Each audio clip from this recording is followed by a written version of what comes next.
membangun surganya sendiri. Lihat ibu pertiwi, kami datang berbakti. Lihatlah putra putrimu, menggembirakan ibu. Ibu kami tetap cinta, putramu yang setia, menjaga harta pusaka untuk nusa dan bangsa.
tongkat kayu dan batu jadi tanaman. Katanya, tapi kata dokter Intel, belum semua rakyatnya sejahtera. Banyak pejabat yang menjual kayu dan batu untuk membangun surganya sendiri. Lihat ibu pertiwi, kami datang berbakti. Lihatlah putra putrimu, menggembirakan ibu.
putrimu, menggembirakan ibu.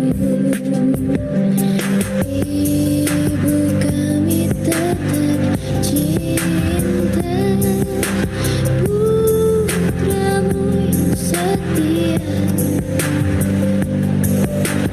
menjaga harta pusaka untuk nusa dan bangsa.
Kulihat ibu pertiwi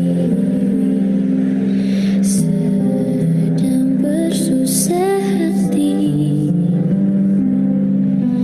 air mata berlinang, mas intannya terkenang, hutan gunung sawah lautan, simpanan kekayaan. Kini ibu sedang merintih dan berdoa.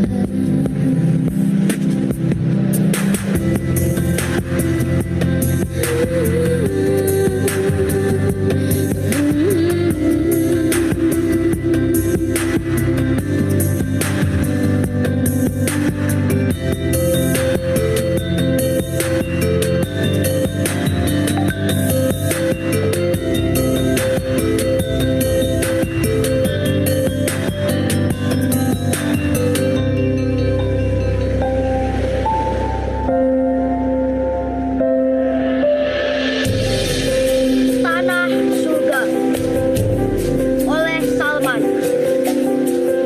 Bukan lautan, hanya kolam susu, katanya. Tapi kata kakekku, hanya orang-orang kaya yang bisa minum susu. Orang bilang tanah kita tanah surga. Tongkat kayu dan batu jadi tanaman, katanya. Tapi kata dokter Intel, belum semua rakyatnya sejahtera. Banyak pejabat yang menjual kayu dan batu untuk membangun surganya sendiri. Kulihat ibu pertiwi, kami datang berbakti.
Assalamualaikum warahmatullahi wabarakatuh. Good morning, ladies and gentlemen. Welcome to the International Mangrove Webinar that organized by collaboration between Department of Marine Science, Faculty of Mathematics and Natural Science, University of Sriwijaya, and Indonesia Mangrove Society, or IMS, in celebrating World Mangrove Day. Before we start our today's session, I would like to give my honor greetings to the Dean of Faculty of Mathematics and Natural Science, University of Sriwijaya, Professor Dr. Isaki Iskandar MSc, and to all our speakers today, Professor Dr. M.D. Monirul Islam from University of Dhaka, Bangladesh, Mr. Tengku Ziaul Qadri PhD from University of Sriwijaya, Indonesia, and Dr. Gihan Dahanayaka from the Open University of Sri Lanka. I'm Yimas Nabila Saraswati in here as a master of ceremony in this event. Let me inform you about the rules of this webinar. So the rules are: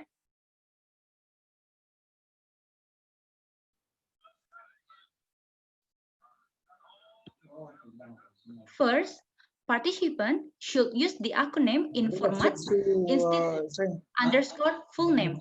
Everybody. UNSRI underscore Nyimas Nabila. Second, participants' audio should be on mute mode.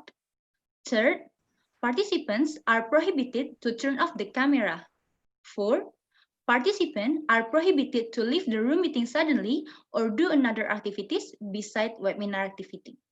Fifth, participants should register her or himself on the list of attendees to get an e-certificate by link that will be given on 30 minutes before the webinar end. Sixth, in discussion session, for participants who want to ask questions to moderator, use only via Zoom room chat facility or YouTube Ilmu Kelautan UNSRI TV comment section. 7. Participants are prohibited to share link or ID meeting or password Zoom meeting to others. Okay, thank you. Ladies and gentlemen, now we are going to the next agenda, is listening to the national anthem Indonesia Raya. Gracias, song Indonesia Raya. Sing a song Indonesia Raya.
Okay, thank you.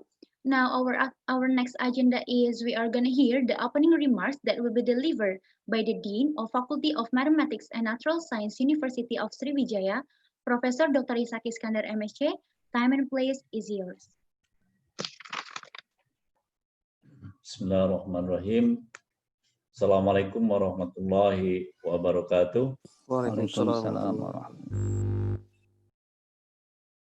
The Honorary Professor Dr. Muhammad Monirul Islam from University of Dhaka, Bangladesh, Dr. Gihan Dahanayaka from the Open University of Sri Lanka, and Bapak Tengku Ziaul Qadri PhD, Head of Department of Marine Science, University of Sriwijaya.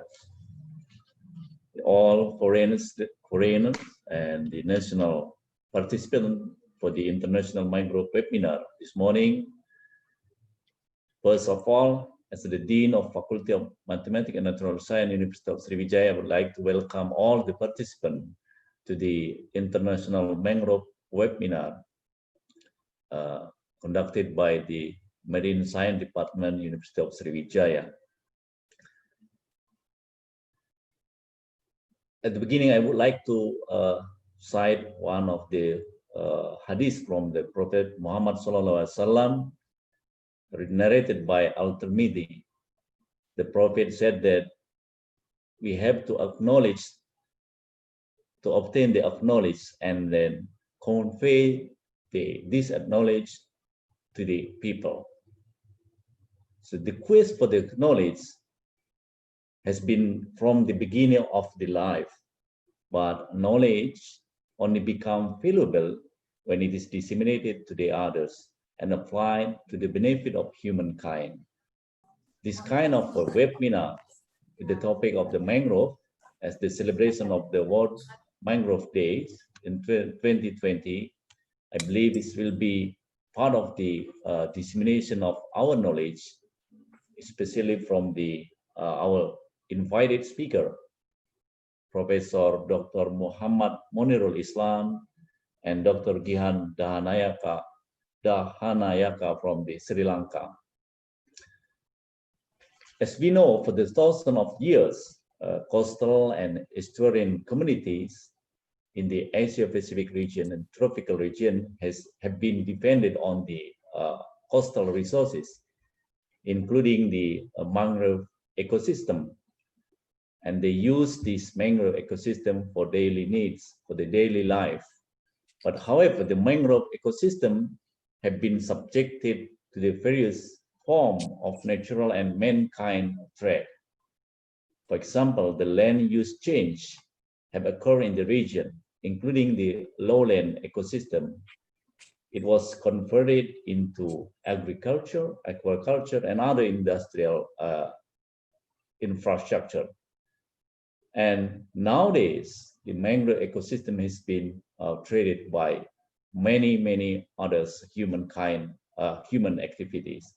Thus, we believe that through this webinar, we can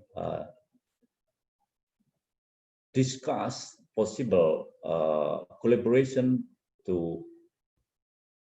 from academicians, from the researcher and practitioners working across different fields, and in particular for the mangrove studies. So as a Dean of Faculty of Science, I would like to take this opportunity to express our deep appreciation for all of the international keynote speakers for their willingness to share their knowledge, to give a speech for this webinar. Finally, I would like to thank and congratulate the organizing committee for their dedication and tremendous effort in organizing this webinar. I wish you all enjoy the meeting and have a fruitful discussion during the webinar. Thank you, and Assalamualaikum warahmatullahi wabarakatuh. Waalaikumsalam warahmatullahi wabarakatuh. Thank you, Professor Ishak.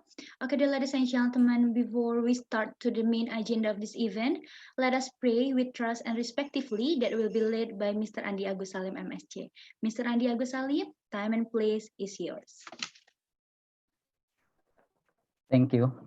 Assalamualaikum warahmatullahi wabarakatuh, and good morning, ladies and gentlemen. Before we come to the main sessions, let us start this by praying first to God Allah Subhanahu wa Ta'ala, so the event that will be held on this day will run well without any obstacle at all. I will lead this prayer based on the teaching of Islam, and those who are not Muslim, you are pleased to pray according to each your beliefs. Ya Allah, Bismillahirrahmanirrahim. Alhamdulillahi Rabbil Alamin. Wassalatu wassalamu ala syarafil anbiya'i wal mursalin. Sayyidina wa maulana Muhammad wa ala alihi wa sahbihi rasulillahi ajma'in. Ya Allah, today we gather here to carry out an international mangrove webinar.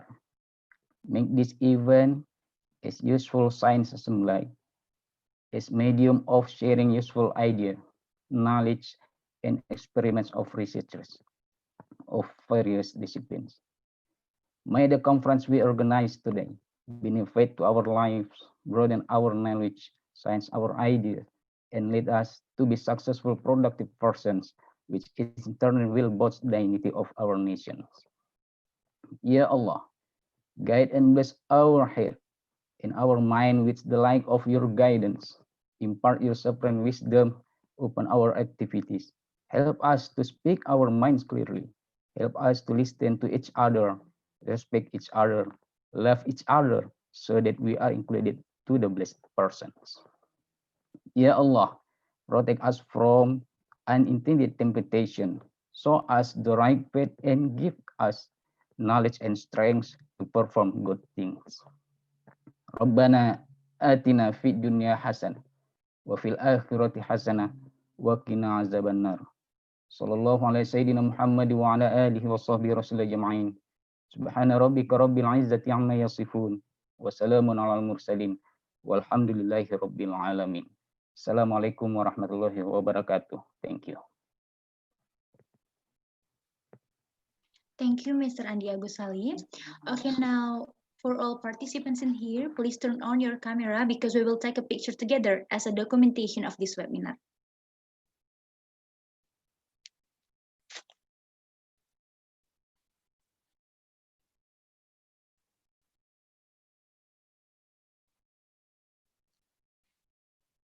Okay.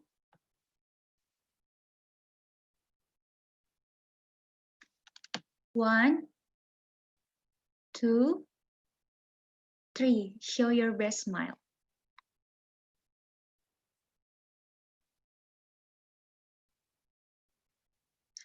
Okay, thank you. And also I want to inform you that this webinar can be accessed in our YouTube channel, Ilmu Kelautan UNSRI TV.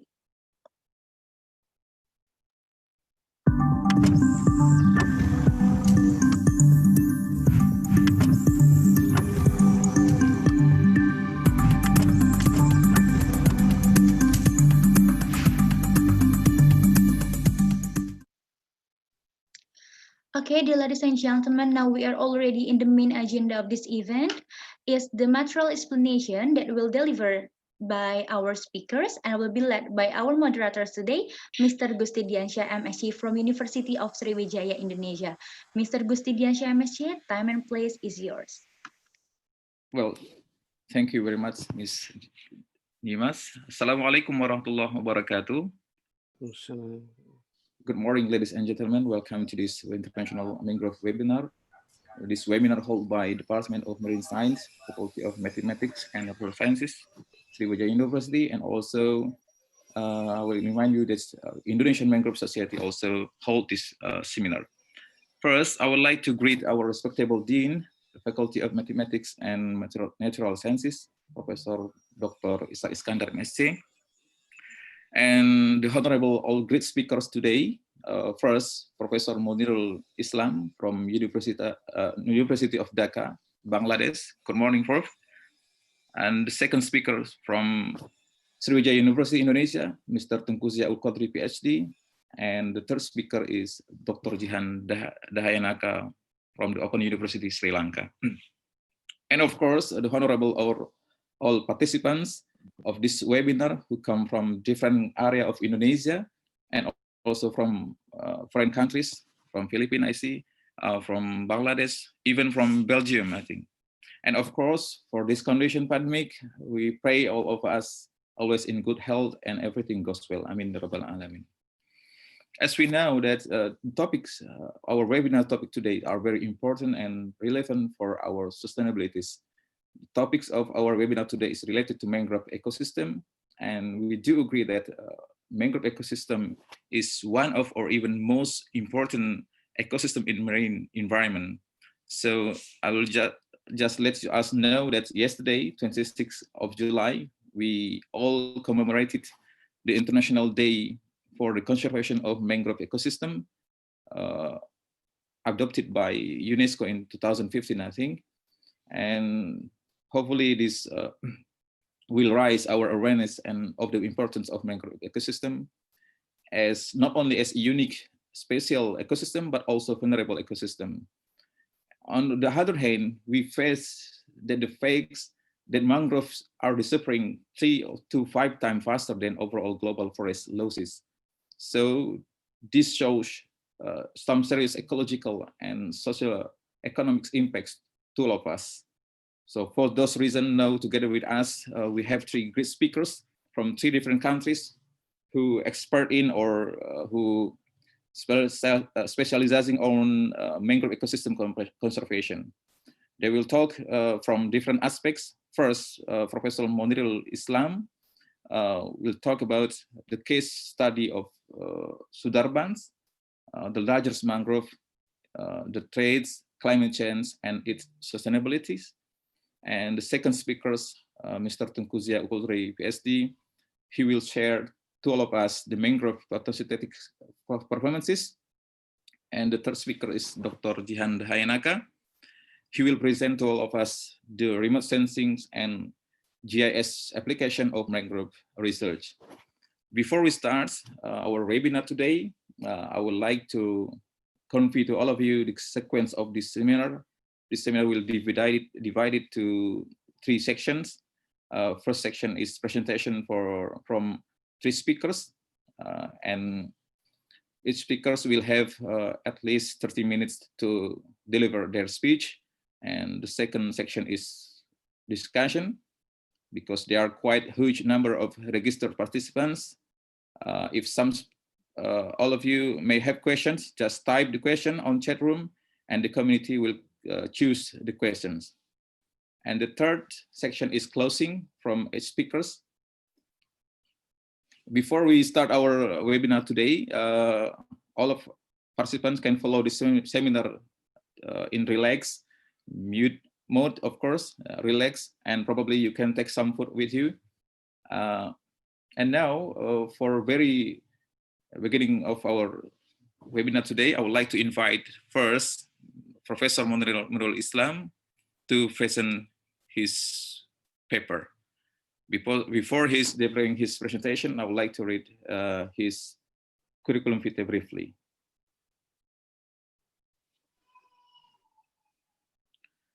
Okay. Good morning, Professor Monirul Islam. Good morning. Good morning. Okay, Professor Monirul Islam from Bangladesh. We can reach him by email, monirulislam153@yahoo.com. He has a field of expertise and skills on climate change impacts and adaptation, fisheries and aquaculture, environmental governance, quantitative and qualitative research, and excellent analytical writing and communication skill at national and international levels. Professor Monirul Islam graduated did his bachelor degree and also master degree from Fisheries Department of Fisheries, University of Dhaka, Bangladesh. And he did PhD in Sustainability Research Institute, School of Earth and Environment, University of Leeds, UK. And also Professor Monirul did postdoctoral research fellow in Interdisciplinary Center for Conservation Science, Department of Zoology, University of Oxford, UK. And with him, there are hundreds publication of journals and also conference. And of course, I will invite him to join with us, to share with us about the status of Sundarbans. And Professor Monirul Islam, time is yours. Thank you very much.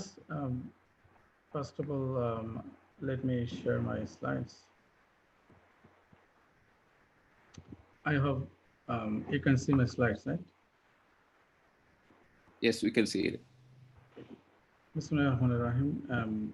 Honorable Dean, Faculty of Mathematics and Natural Science, Professor Ishak Iskandar, dear organizers, speakers, today's viewers and listeners, Assalamu alaikum and a very good morning. Thank you very much for the nice introduction. As already said, I'm going to present the topic Sundarbans, the largest mangroves, threats, climate change, and sustainability. This is the outline of my presentation. First, I'll talk about the location and extent of Sundarbans. Then I'll talk about animal biodiversity, plant biodiversity, ecosystem services, threats to Sundarbans, and responses.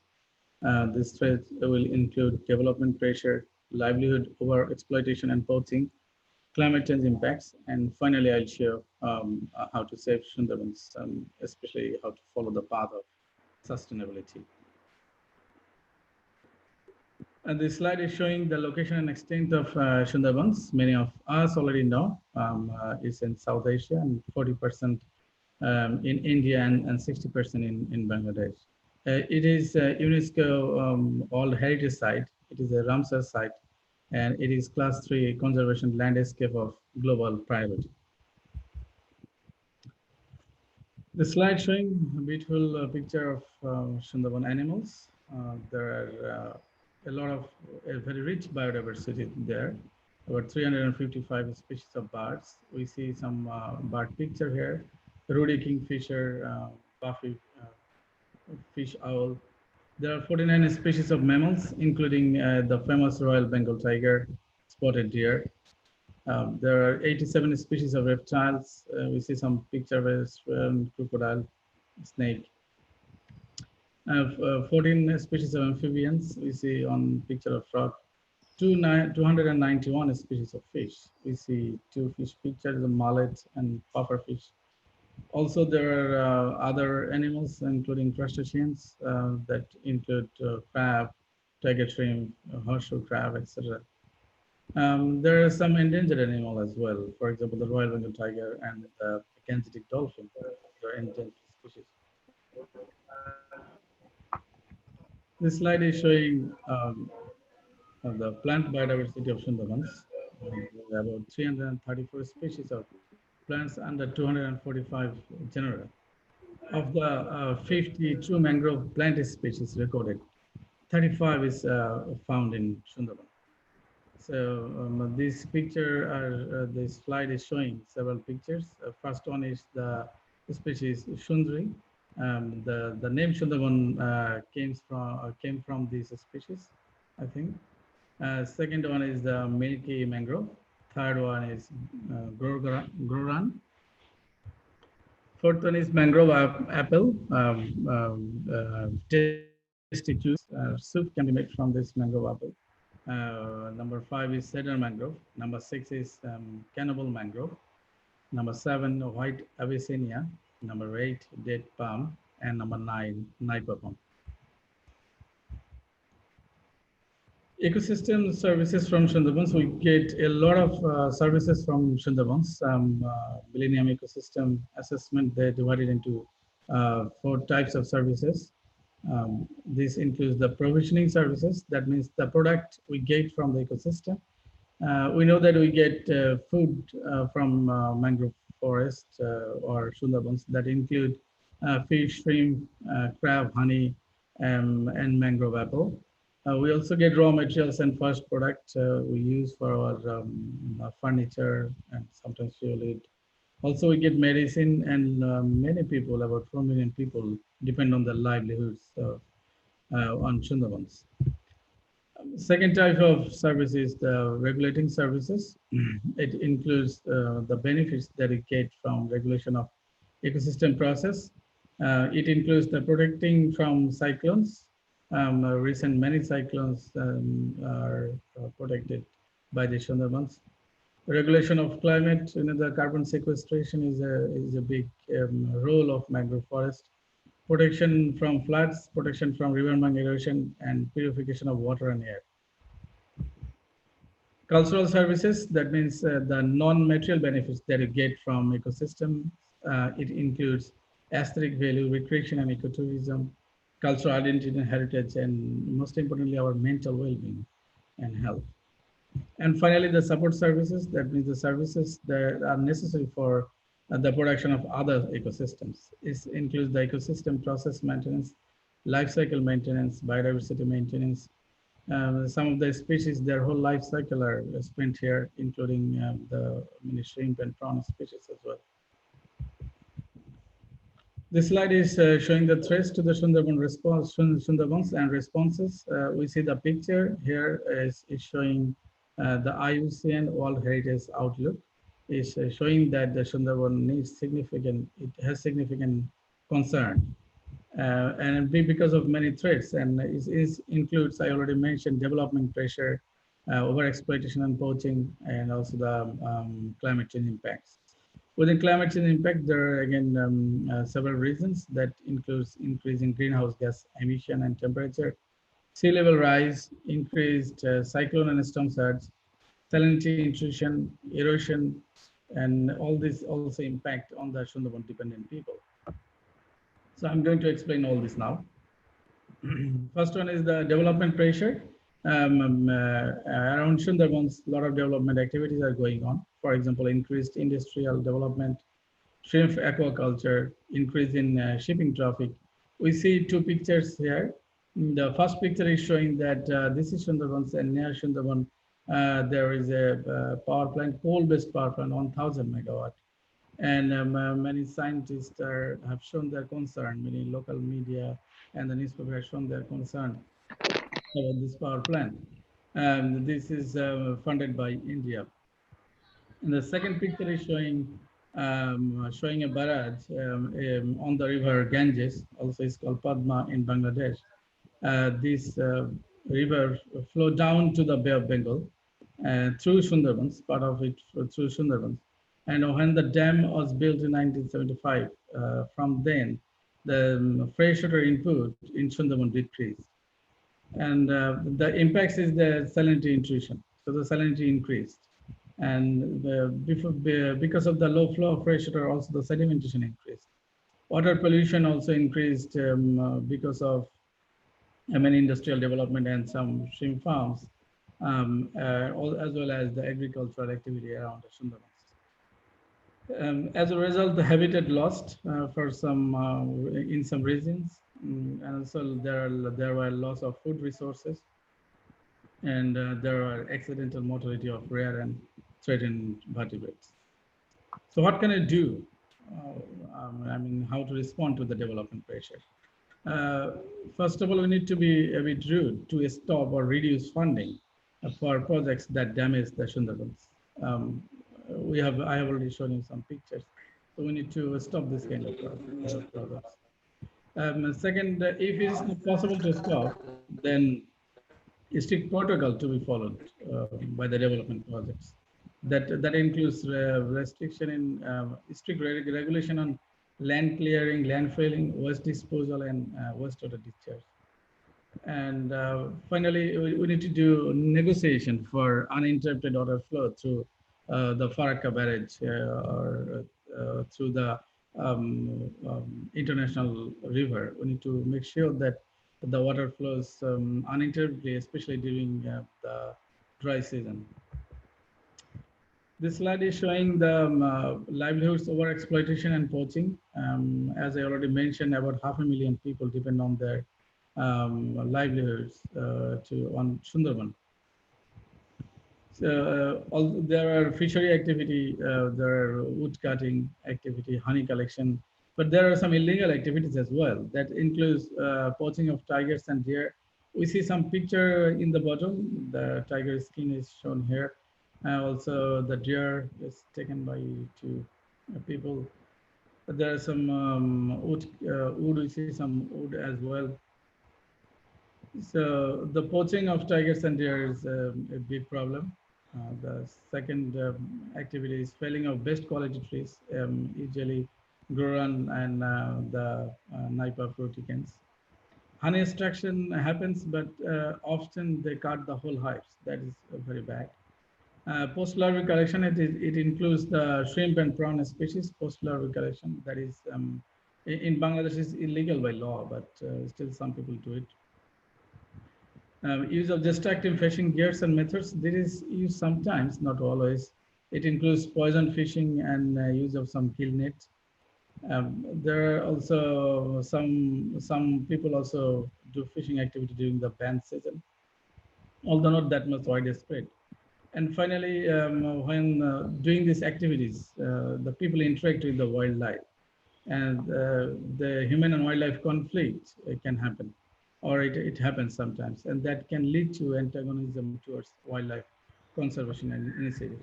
So all these things, they impact on the Sundarbans. They degrade the natural habitat of Sundarbans and ultimately result in the loss of biodiversity. What can I do to respond to overexploitation and poaching? First of all, I showed you that about 500,000 people depend on Sundarban mangrove forest. So we need to reduce the dependency on Sundarbans.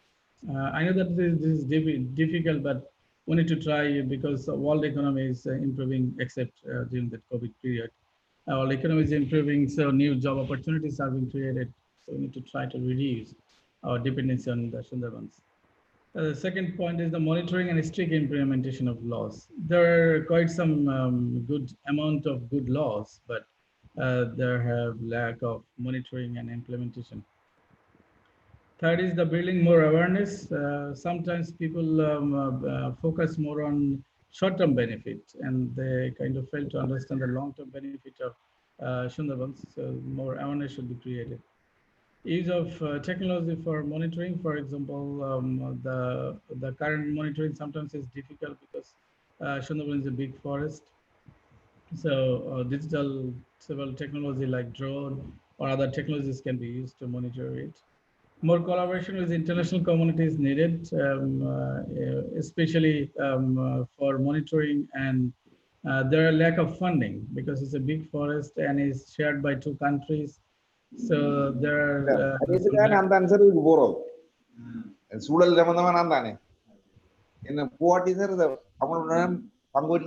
Just moods, please. Okay.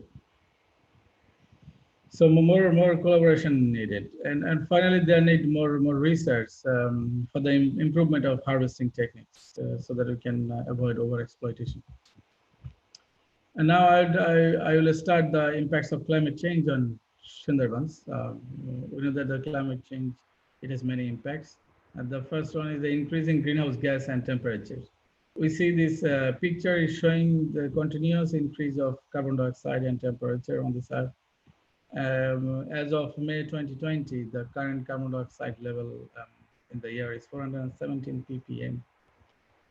And also because of greenhouse gas emission, there is increased acidity in Sundarban waters. The temperature has increased than before. Is 0.5 degrees Celsius per decade. That is much higher than other areas.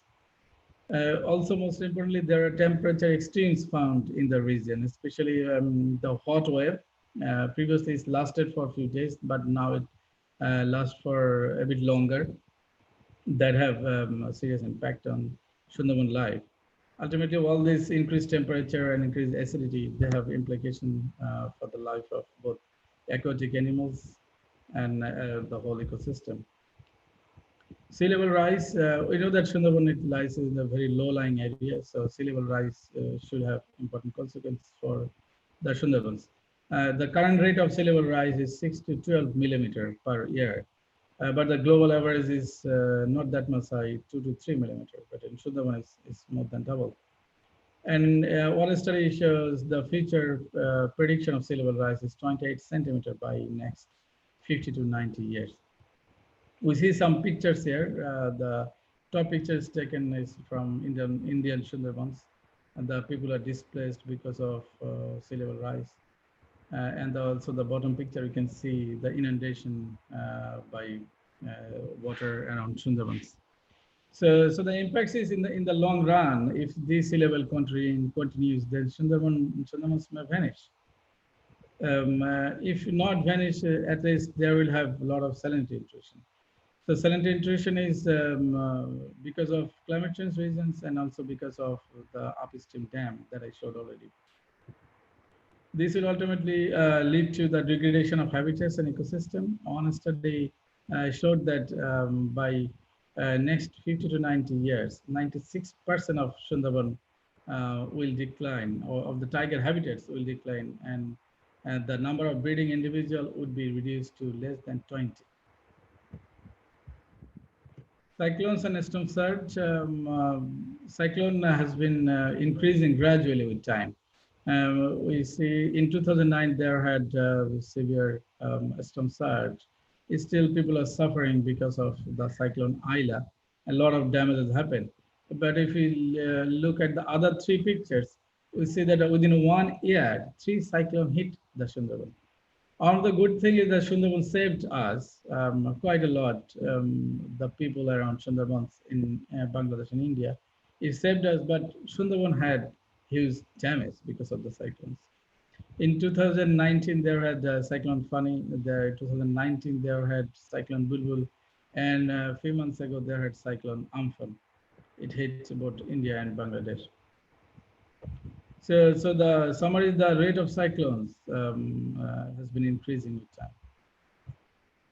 Salinity intrusion is both because of sea level rise and development pressure.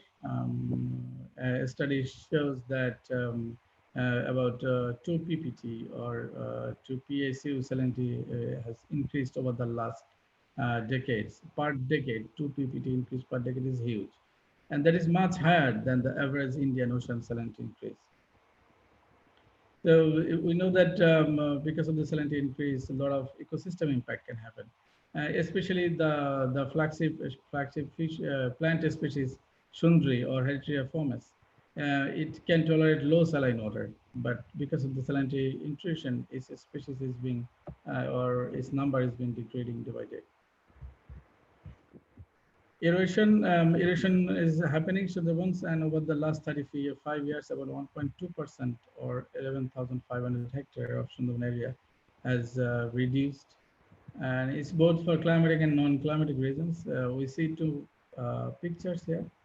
The left picture and the is taken from a newspaper, and right picture from a journal paper. So we see that a slight decrease of Sundarban areas. All this impact on not only the aquatic animals, Sundarban animals and plants, but also the people who are living around the Sundarbans. In one of our own study into Sundarban dependent villages, we found that cyclones and floods, this impact about 80% of the people living in that area. Also, there had riverbank or estuarine erosion and the salinity intrusion. So these all impacted their livelihood assets and activities. So what can I do to respond to the climatic impacts? 2 things you can do. The first one is the climate change mitigation. That is the reduce the greenhouse gas emission or enhance the sink of greenhouse gas emission. It is going on, is the negotiation going on under the leadership of United Nations. It's going on for a long time, but still we don't see much hope. Except during this COVID period, we have seen the reduced emission of greenhouse gas, but before that, its emission is so high, so we need to really desperate to reduce the greenhouse gas emission. Second is, if we cannot avoid the climate change impact, we need to adapt to it and we need to build resilience. There are many ways of doing that. So one is ecosystem-based adaptation, and the one is transformational adaptation. Ecosystem-based adaptation is the adapting by using the benefit that we are getting from ecosystem. So it means the benefit we are getting from Sundarban ecosystem, but not harming the ecosystem at all. Transformational adaptation is a broad concept. And let me show you one picture of transformational adaptation. These are the characteristics of transformational adaptation. I'm not going to explain all the types, but in the summary is The adaptation that has the capacity to shift the regime in a way that the system can adapt in a better way, in a permanent way. Some examples, it includes the migration, human being around the Sundarban, they can migrate to other areas. Livelihood diversification, people who depend on Sundarban forest, they can divert their livelihood. There kind of technological innovation as well, reforestation program, and building, saving people by building more cyclone shelters. My final slide is about the sustainability. We know the United Nations, under the leadership of United Nations of all the world, has started implementing the Sustainable Development Goals that started from 2016, I think. So it has three components: environmental sustainability, social sustainability, and economic sustainability. So this picture is showing the common three-ring view of sustainable development. That means, let me give you one example. For example, if you build a bridge, it needs to be environment friendly. It should benefit the people in their economy, and it should be accessed by all the section of the people, including women and disadvantaged people. So this is one example of sustainability. But this ring, it considers that each of the component will play some role, or all three criteria needs to be met. But the recent or another concept of sustainability is there, that is the nested sustainable development. We see a slightly different presentation of the components. Here, environment is a broad thing. Within environment, society exists, and within society, economy exists. So for Sundarban, for saving Sundarbans, we need to have this new ring kind of, nested sustainable development idea. So that in any case, for the development of the economy or society, we would not undermine the environment of Sundarbans. That's how we can save the Sundarbans. Thank you very much, and many thanks to the organizer.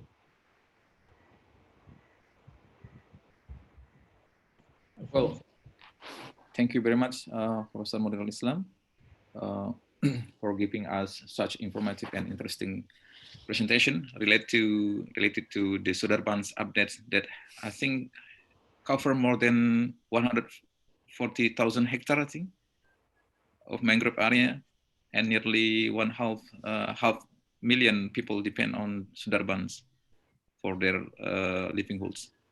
But from Professor Munirul Islam point of view, we know that Sundarban face quite high pressure environmentally. Thank you very much once again, Professor Munirul Islam. Now we begin to the second speaker. Allow me to welcome to the second speaker, Mr. Tengku Zia Al-Qadri, PhD, to deliver his presentation. But before delivering his presentation, I would like to give to all of you brief information about Mr. Tengku Zia Al-Qadri. Well, Mr. Tengku Zia Al-Qadri, PhD, actually and currently senior lecturer and head of Department of Marine Science, Faculty of Mathematics and Natural Sciences, Sriwijaya University, South Sumatra, Indonesia, with expertise in mangrove ecology and productivity. He graduated for bachelor degree and master degree from Diponegoro University and Bogor Agricultural University, respectively. And also, he graduated for his PhD in the United Graduate School of Agricultural Sciences, Kagoshima University, Japan. With him, same with previous speakers, more than 100 academic journals and papers. And we can reach Mr. Zia Al-Qadri by email, zia_uul@unsri.ic.id. Mr. Zia will focus on photosynthetic processes in mangrove ecosystem. For Mr. Zia, time is yours. Thank you, Mr. Sorry. Uh, Okay, I will share my. But before Mr. Zia giving presentation, I would like to remind to all participants to follow the regulations during presentation going on. And also, if you have questions, just write it down in our live chat room. Thank you. Please, Mr. Zia. Thank you, Mr. Gusti Diansyah. Good morning, everyone. At this webinar, I would like to share the information about the mangrove photosynthetic performance. Before I inform about the responses of mangrove about the photosynthesis, I will introduce short information about the Indonesian mangrove. We know that mangrove are found throughout Indonesian archipelago, concentrated mainly in Papua, Kalimantan, and Sumatra. This webinar now held in South Sumatra. In Indonesia, almost all main island found mangrove. And how about in the world? Indonesian mangrove are the largest mangrove in the world, which covers about 19 until 23% from world mangrove and is equal around 49% of Asia's mangrove. It means maybe I can say that Indonesian mangrove health and productivity will act as the earth guardians. So if mangrove health, the function to guard the earth will be done very well. But with something problem, it will also become not good to our earth. And then, how about the biggest risk, the Indonesian mangrove? We can see from these pictures, different with the other country, especially in Asia, like Thailand, Bangladesh, Burma, and Sri Lanka. The main biggest risk is the agriculture activity. But in Indonesia, the main threat is the ponds activity. So this is the major causes of the mangrove deforestation in Indonesia. So yesterday we celebrated the World Mangrove Day, but especially in Indonesia now we have the alarm message. These Indonesian mangroves still act as the earth guardians. I don't know exactly. Of course, we believe and we know the conservation is not only for the nature only, but also for the humans. It needs the balancing between conservation and the economic. But now depend on the politician. So, but today I'm not discuss about the restoration or something like this, because my session, my theme is focused and about the mangrove photosynthetics. This is the general introduction. All we know that mangrove is an important and unique coastal ecosystem in tropical area. Why? Because mangrove has the specific habitat, high productivity, and also special zonation pattern. We can see here specific habitats. Mangrove habitats are regionally restricted. Restricted to the intertidal zone, found mainly in tropical coastal area. In Japan, in China also found the mangrove, but this subtropical area, but in the boundary of the tropical area. So today, before the Professor Islam from Bangladesh already informed to us how about the Sundarban. Sundarban is the biggest mangrove in the world. Yeah, belong to the two countries, India and Bangladesh. For the specific area, Sundarban is the biggest area mangrove in the world. The second is Matang in Malaysia. The third one is found in Indonesia in the Bintuni Bay in Papua. But especially in the western part of Indonesia, we have the Sembilang National Park. This is the biggest mangrove area in the Indonesia western part. And Before also, Professor Munir Islam already informed to us about mangrove and the global warming, the climate change. We know mangrove have the high productivity. Based on the research of the NATO Okimoto many years ago, they informed that mangrove have a higher carbon fixation capacity than terrestrial forests. Mangrove are among the most carbon-rich forests in the tropics, containing on average more than 1,000 ton carbon per hectare. And if we visit to the mangrove area, we also very understand and we know well that mangroves have the zonation pattern. It means different mangrove species tend to occupy the specific zone. Yeah. Also, in specific zonation, maybe some mangrove species, but only one or two species will occupy the specific zone. And many researchers said that vegetational zonation of the mangroves are frequently conspicuous feature as long attracted scientific interest. And then back to, I'm sorry, my introduction. How about the mangrove photosynthesis? Yeah, mangrove is the C3 plants. As we know, in the photosynthesis mechanism, plant consists of three types: C3, C4, and CAN. Mangrove is the C3 photosynthesis plants, but also can be classified as seaweed, since it can grow in submerged and high salinity conditions, whereas C3 plant could not survive. So there is any additional why the unique of the mangrove. And we believe that understanding on mangrove photosynthesis performance under abiotic stress will useful to explain their productivity and zonation pattern. Mangrove productivity and zonation are supporting the mangrove rehabilitation and coastal management. Yeah, this picture give us information.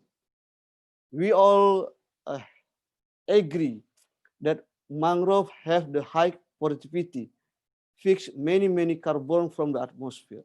They storage the carbon in the biomass, above ground biomass, AGB, or below ground biomass, are also in soil, in the leaf litter, but all this mangrove carbon sink origin came from photosynthesis. So that's why mangrove photosynthesis is very important to know, and we should understand very well the mechanism and what the factor effect to the mangrove photosynthesis. This also the common, we all know the common equation about the photosynthesis and respiration. The simple information, mangrove fix CO2 and release oxygen during photosynthesis. Mangrove utilize energy from sunlight to make organic carbon by using carbon dioxide and water.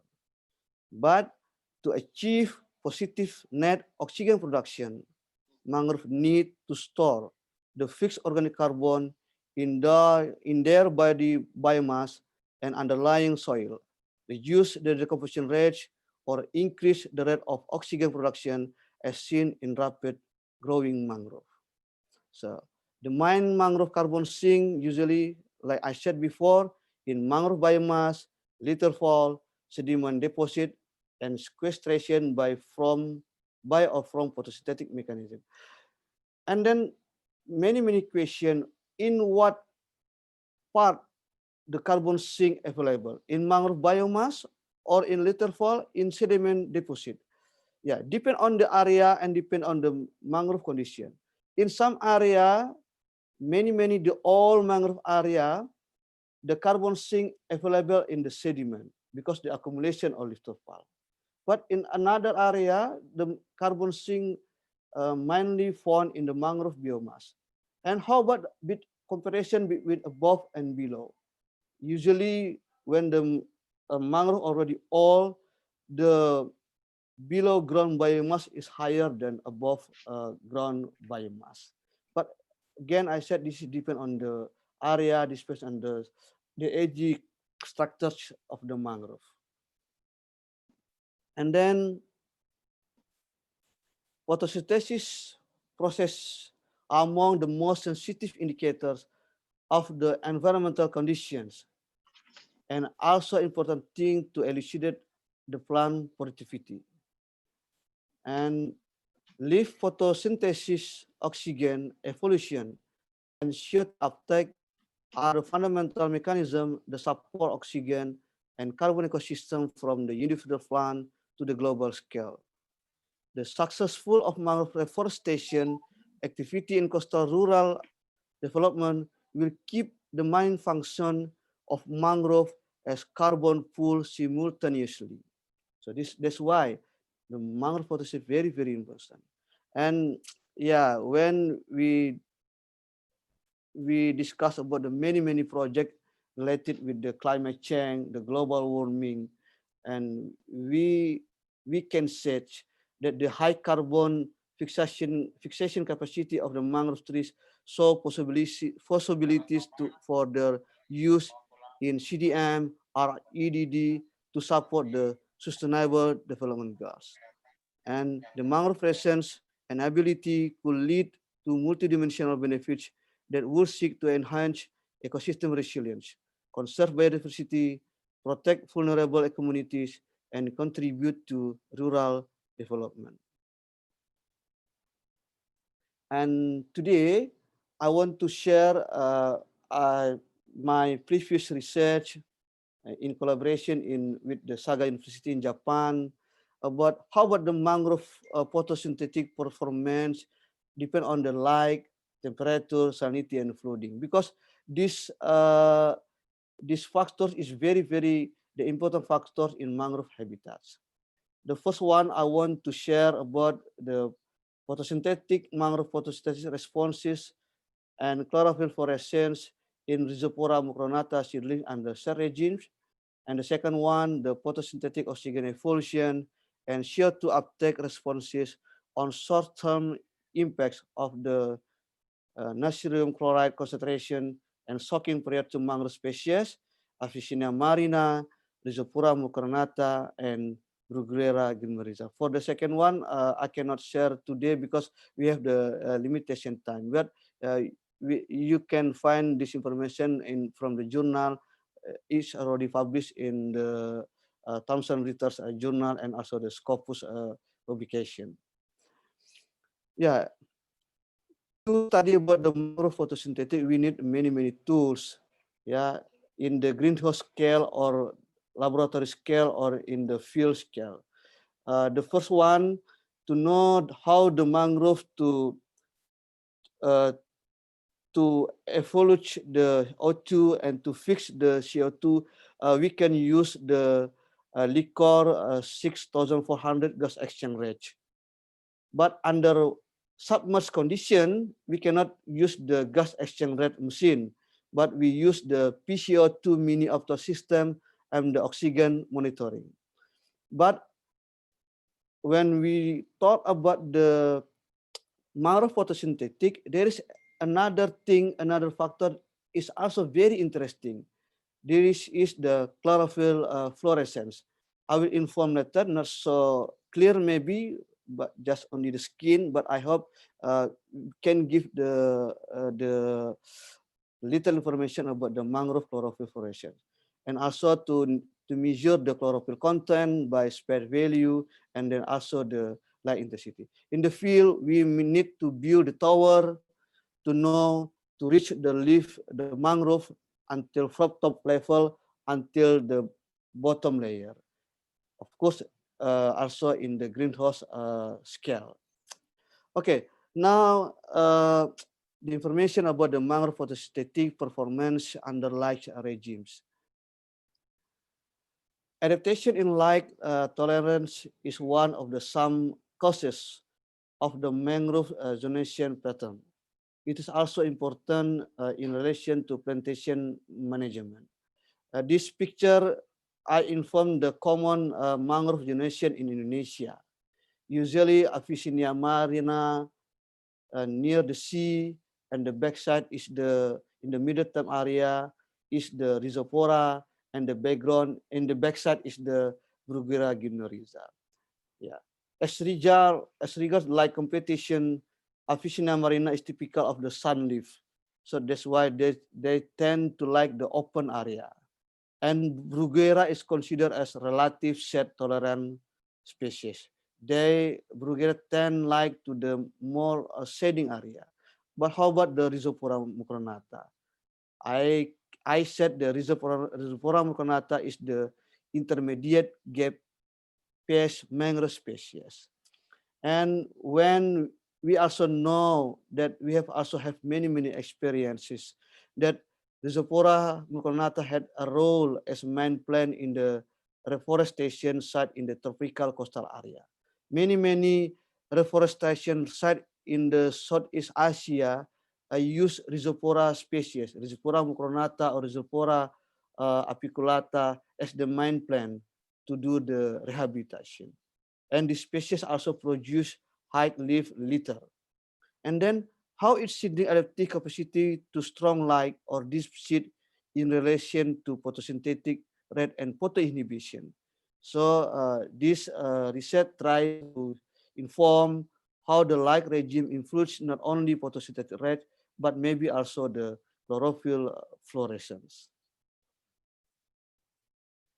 Yeah, in natural habitat, and also when we did the mangrove plantation, mangrove density and treefall gaps will create variable combination of light and also temperature. So we can see in this picture, when the very dense area, the light become decreased and shading regimes increase. But in other side, when the area is more open, light will give more effect to the mangrove, especially for the seedling. So the next question, how is the Rhizopora micronata, the intermediate gap mangrove species, seedling adaptive capacity to set regimes in relation to photosynthetic rates at different light intensity and temperature? One of the how to make the balancing between the mangrove conservation and the using for the people, especially the wood. Some preliminary research introduced about the thinning activity.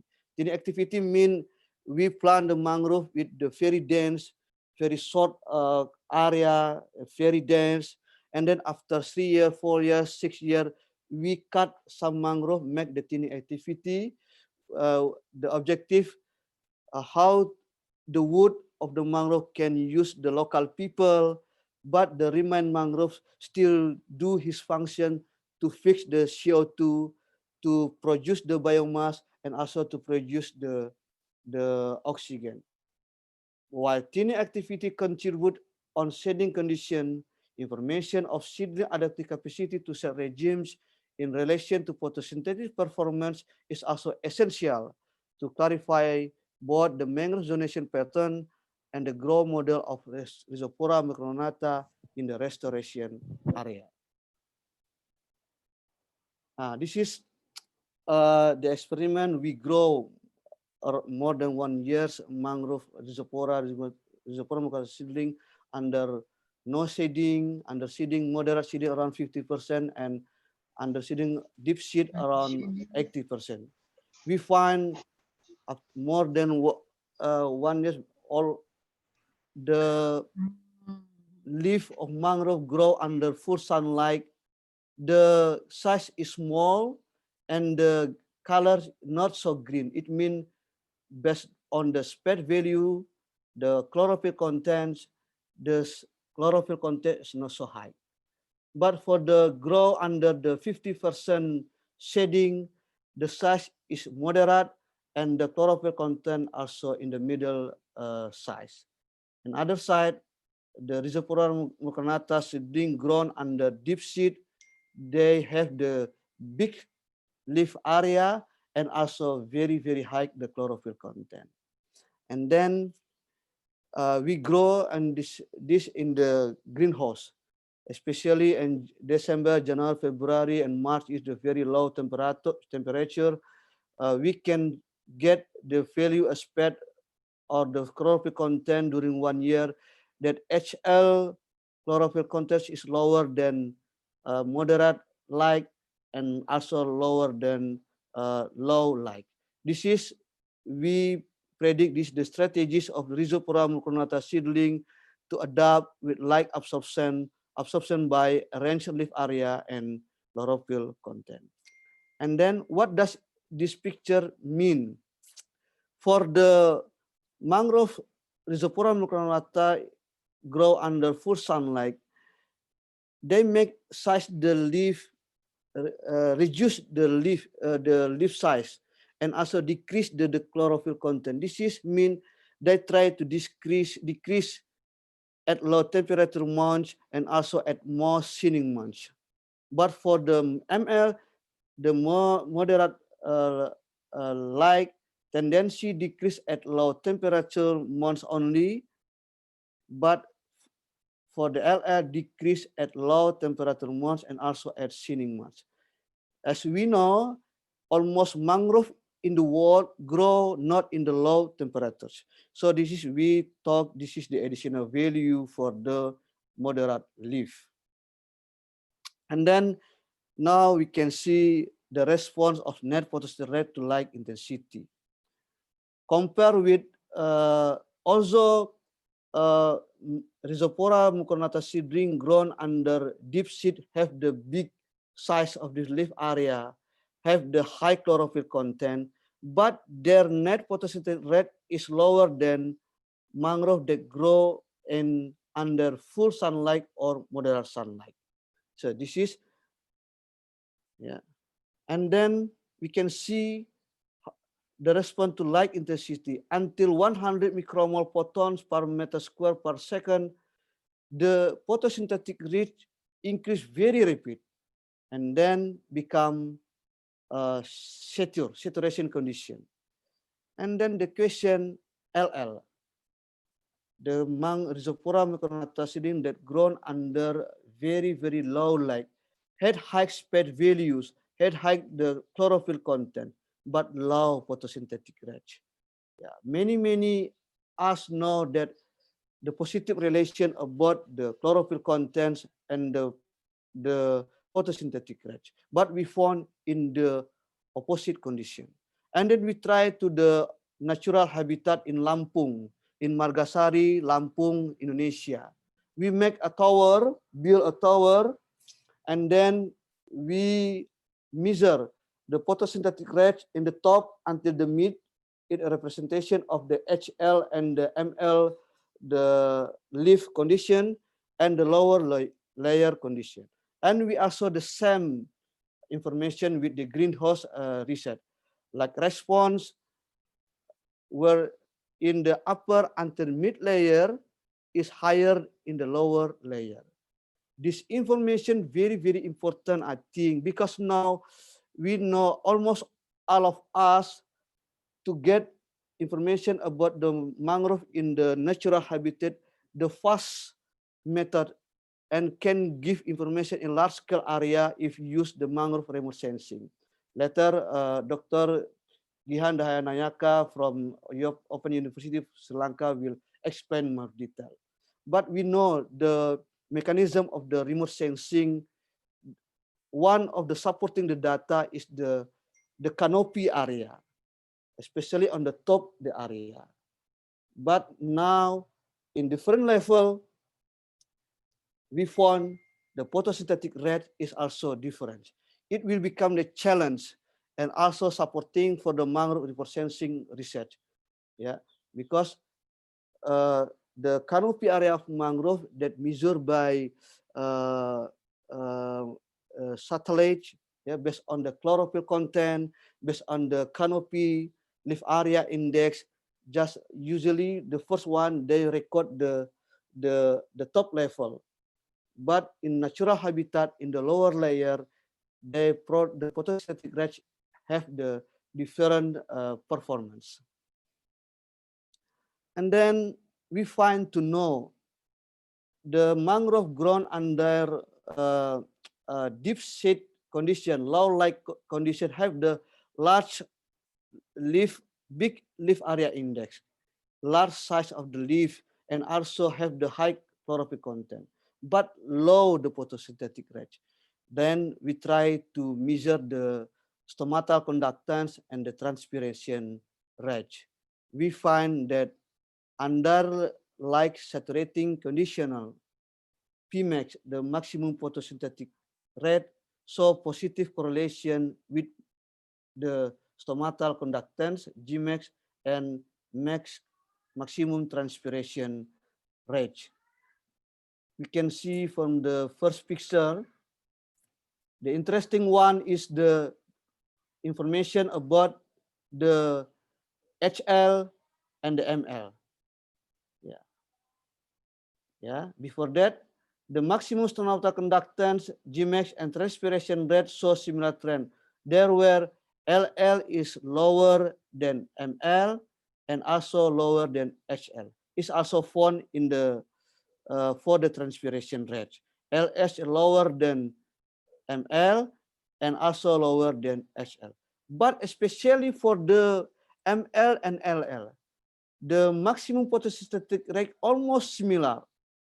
Almost similar, more than 12 micromole per meter square per second. But the Gmax and Emax for ML is lower, but was lower than HL. This is the additional value for the ML. It means Rhizopora mucornata grown under moderate light condition, they have efficiency to get the Pmax, to obtain the maximum photosynthetic, but the Gmax and Emax is lower. Again, this is the additional value for ML.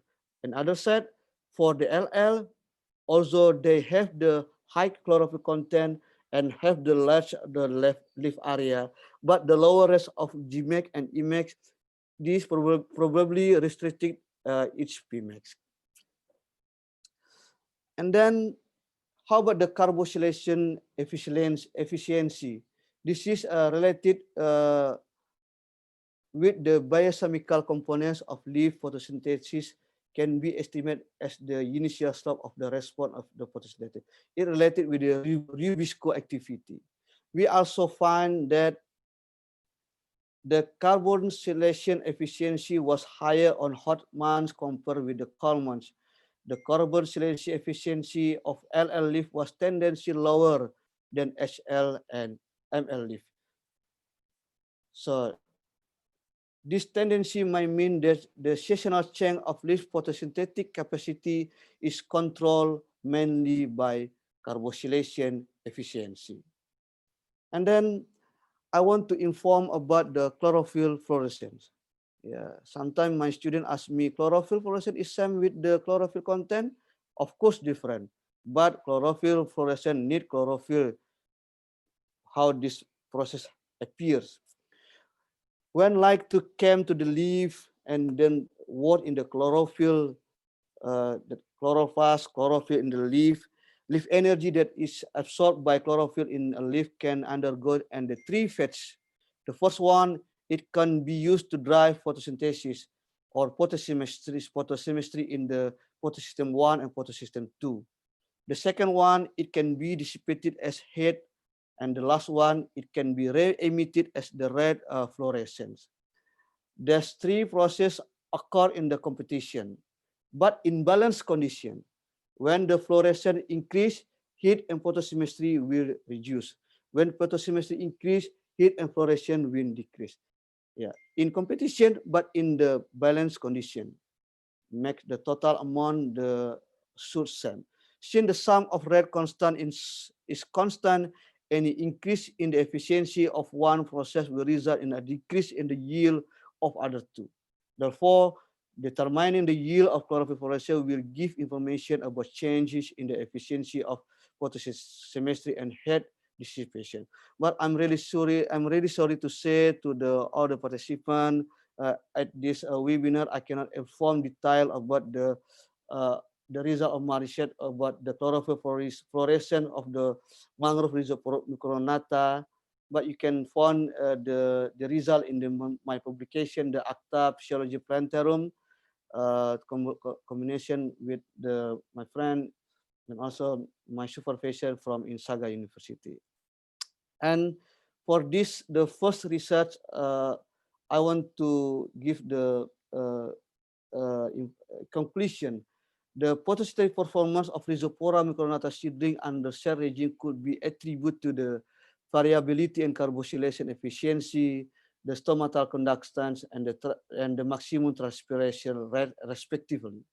The seasonal strength of photosynthetic capacity under cell regime was affected strongly by carboxylation efficiency.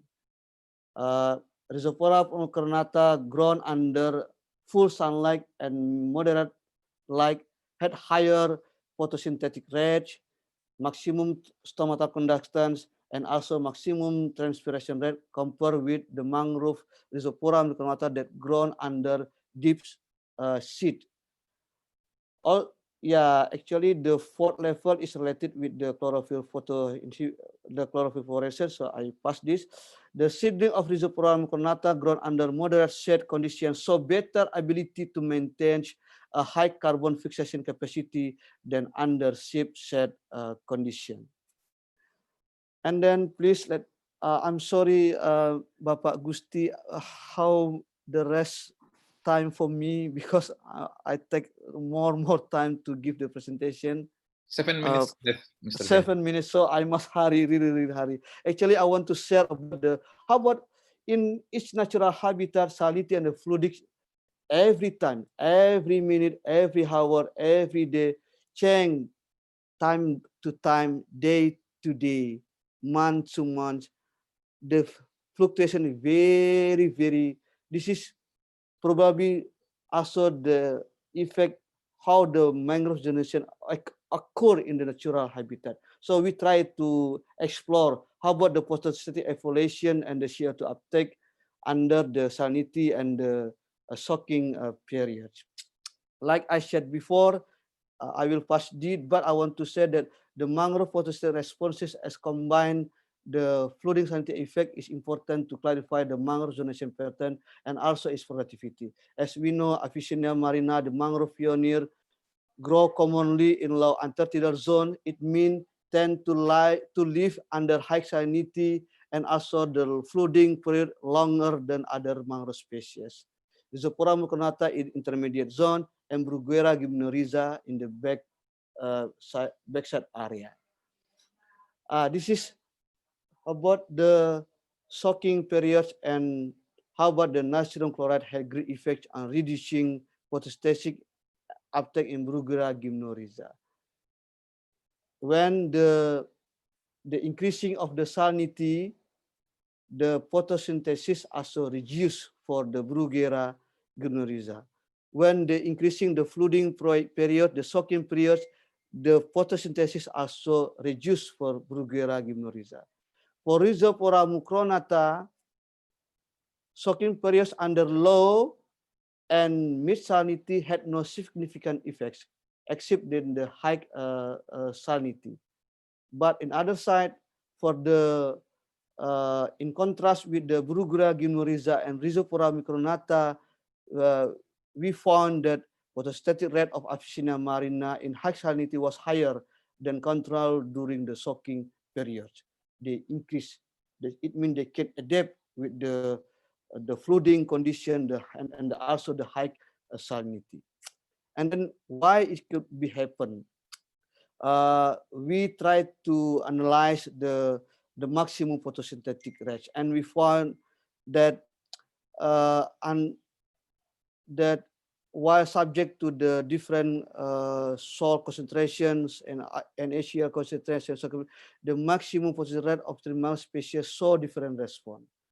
The maximum photostatic oxygen evolution and CO2 uptake of Bruguiera gymnorrhiza decreased with increasing soaking period and salinity concentration. But for the Rhizophora cornata had the high maximum photostatic oxygen evolution and CO2 uptake to low and mid natrium chloride concentration during the soaking period. And among those three species, maximum photostatic oxygen evolution and photosynthetic CO2 uptake in Aphysia marina was uniquely increased as compared with the other.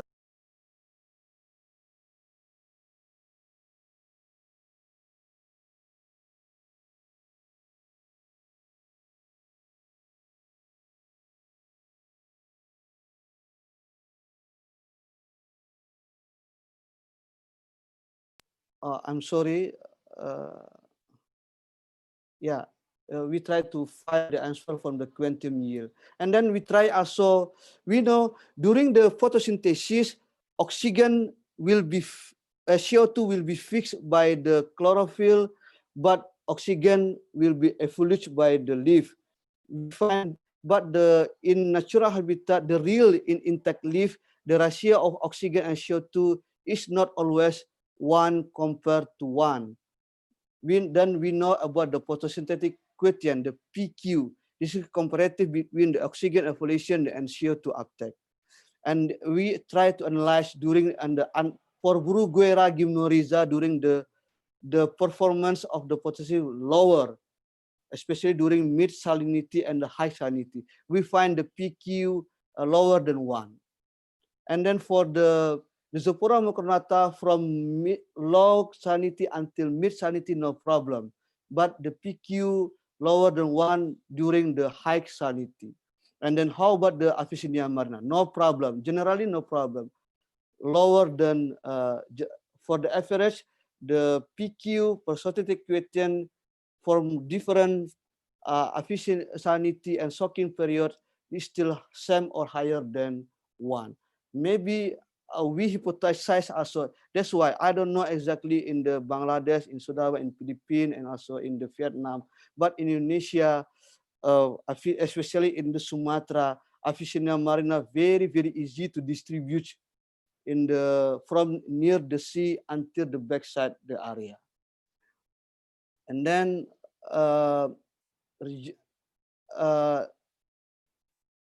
yeah, regarding on the maximum photosynthetic rate, we suppose that the species differences in mangrove respond to soaking and salinity conditions show distinction characteristic when the photosynthetic quotient value is lower than 1. In Bruguiera gymnorrhiza and Rhizophora mucornata, when PQ lower than 1 might indicate the activation of photorespiration and other stresses. But in Aphysinia marina, CO2 absorption rate was not changed significantly and still continues that indicated no activation of photorespiration and other stresses condition. The highest PQ value usually lower than 1.24 all treatments might more reflect the recycle production in relation with the internal process of the photosynthesis rather than the production of new storage compounds such as fats and protein.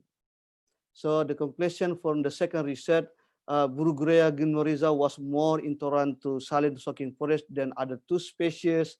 Rhizophora mucornata had the intermediate response to salinity concentration during the soaking period, and among the 3 species, Aphysinia marina is best adapted to tolerate all salinities and soaking condition. And the positive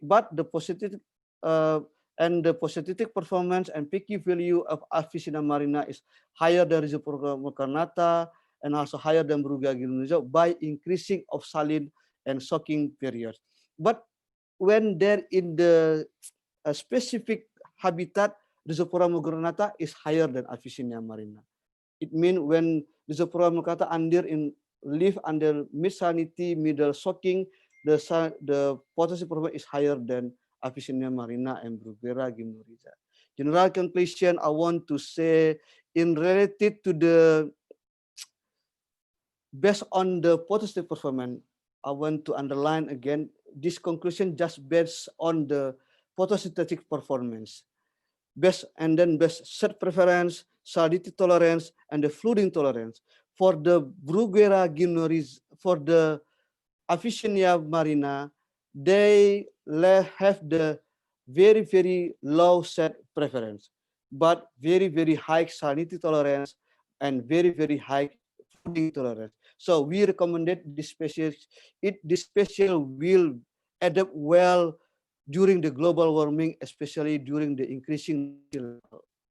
But on other side, for the Bruguera gymnorrhiza, this species more prefer the set condition, very low light condition compared with the other two species, less salinity tolerance and also flooding tolerance, because very prefer to the set preference. We not suggest this species for the thinning activity in the reforestation area.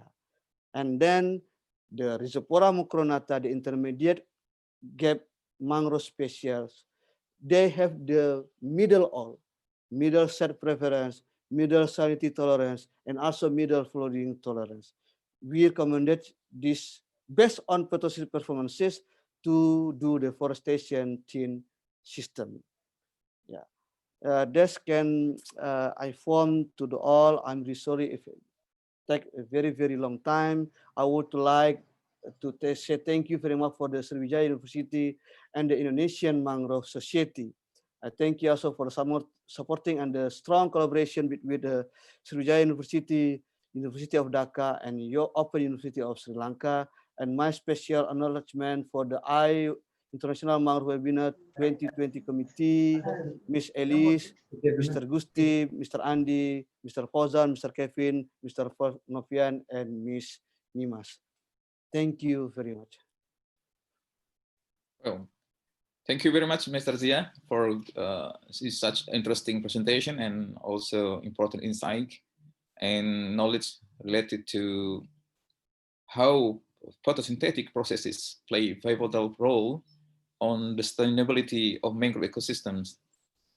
And also, Mr. Zia present about the performances of photosynthesis to different species of mangrove, and including we can know how to make a measurement on photosynthetic process in mangrove.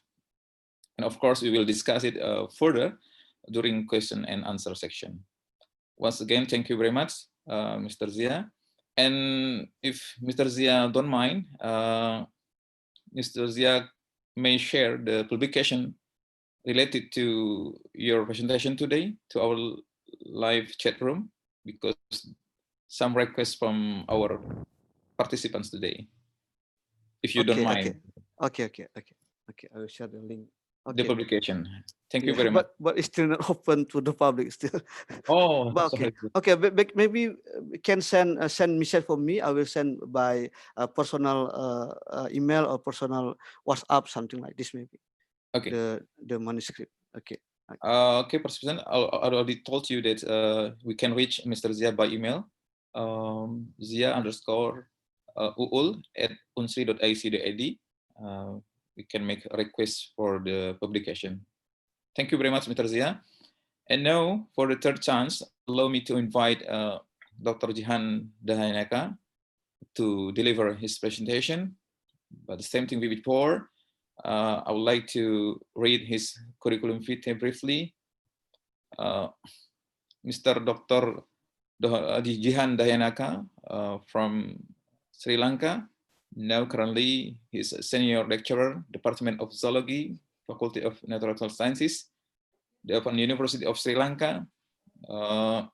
He graduated for a bachelor degree and master degree both from Department of Zoology, University of Kelania, Sri Lanka.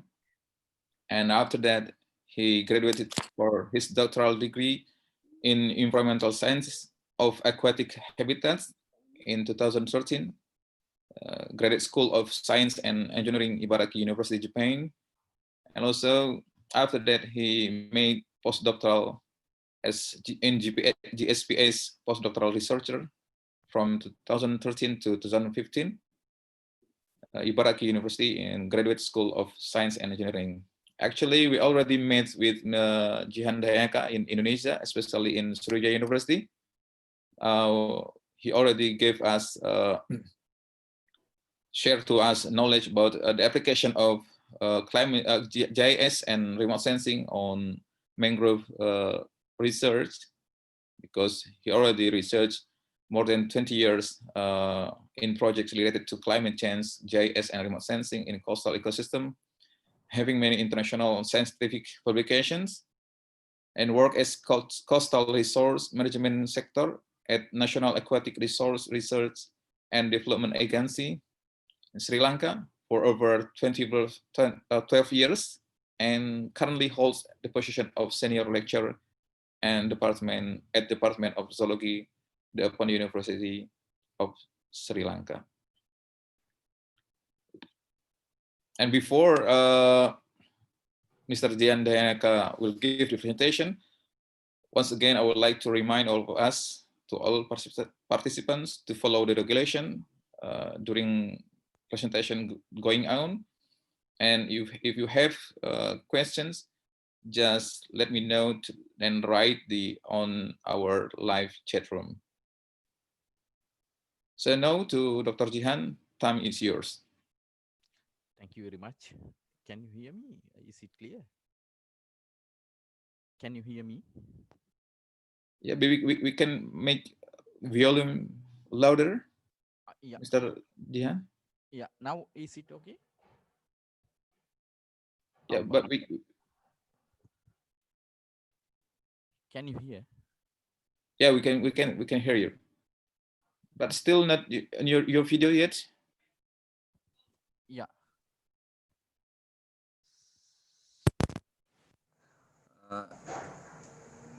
Very good morning. Can you hear me now? Is it yes, clear? We can hear you clearly. Okay. So very good morning, and I am very much thankful for your kind introduction. And also, before start, I would like to thank you for inviting me for this important session. It is great honor for me to present some, especially on today I'm going to talk about remote sensing and GIS applications of mangrove ecosystems. So GIS and remote sensing, most of you may be familiar on this aspect, but some of you are novel. It is new concept. Then I will briefly introduce what are the theory behind these things very briefly, and after that I will move on to the important part, some of the case studies, and also what are the applications on that these techniques on related to mangrove ecosystems. So there are two parts actually, GIS and remote sensing. As I mentioned, GIS, this GIS and remote sensing technique in our region, we are not using previously, very not familiar to us, but after 2004, maybe you all have experience on that one. 2004, that tsunami disaster on December 2004 December. So after that, there are several studies conducted related to GIS and remote sensing on mangrove ecosystems, because mangrove, we have good experience how mangrove are important for the with the stand on these type of natural disasters. So after that, conducted a lot of detailed studies related to these ones, but still it is a developing field. So first of all, GIS is it is somewhat computer-based tool for mapping and analyzing geographic phenomena that exist and events that occur on the earth, and also it links databases and maps. Not only maps, actually GIS links with the databases also. For example, if we describe on location with GIS, as well as we can link with some data related to that location with the with that geographic location, with we can link with some data. For example, when we consider about mangrove ecosystem, soil type, what is the vegetation, what kind of species, and what is the height of that species, so what kind of density on that location. So all the related information we can link with this GIS data. So it is very good advantage on GIS. Otherwise, on the paper type maps, we can only we can get some limited information, but on GIS digital base, this kind of maps we can link that databases also. So very precisely we can help answers such questions such as, for example, where is it? It mean very recently in Sri Lanka we discover a series of Srikendra in some of the northeastern coastal belt. So in that case, where is it? What is the exact location? We can precisely we can explain the location. So any alien person, any new person, we can exactly visit that site and see the species. So it is one of the advantage. And also what else is nearby, what are the other features of the that location, and also where is the highest concentration of X, where can I find with characteristic Y, where is the closest is it to my location. So those are the basic questions we can answer using GIS, especially on related to mangrove ecosystems. And also mainly components, when we consider, as you all aware, it contain hardware part, software, data, importantly skill per people, and also methods. So those things are major components. And there are several definitions on GIS. I am not going to explain those things in detail, but with the briefly, it is an organized collection of computer hardware, software, and also geographic data and personnel to efficiently capture, store, update, manipulate, analyze, and display forms of geographical reference data. That is the basic definition on GIS. So this is the there is the physical world. We can define protocols using the GIS and collect and edit spatial data, and after that analyze data. uh, when after analyzing, we can report those results. It will benefit for derive some recommendation, policies, and management decisions. So this is the process on GIS. So GIS, it is very important tool actually for the decision making purposes when we consider on coastal ecosystems and also mangrove ecosystems. So, and this is somewhat maybe some of you are GIS is familiar to our region, but remote sensing is still developing, but there are a lot of applications, lot of important on this technique. So it is simply obtain reliable information about physical objects from distance. It is called remote sensing. It means we are getting we are collecting data from the distance. It is simple definition. So when we talk about remote sensing, firstly we have coming on our minds, it is on satellites, but not only satellites, there are balloons, kites, airplanes, space shuttles. So all the things can be used as uh, satellite based applications. So the word of remote sensing is spread during 1970s with launch of Landsat satellite. There are several disadvantages and also lot of advantages on this remote sensing technology. Mostly when we consider about mangrove ecosystems, as you are aware, mangrove ecosystems are very difficult to access because very hard environment. So it collecting in situ data is somewhat challenging thing.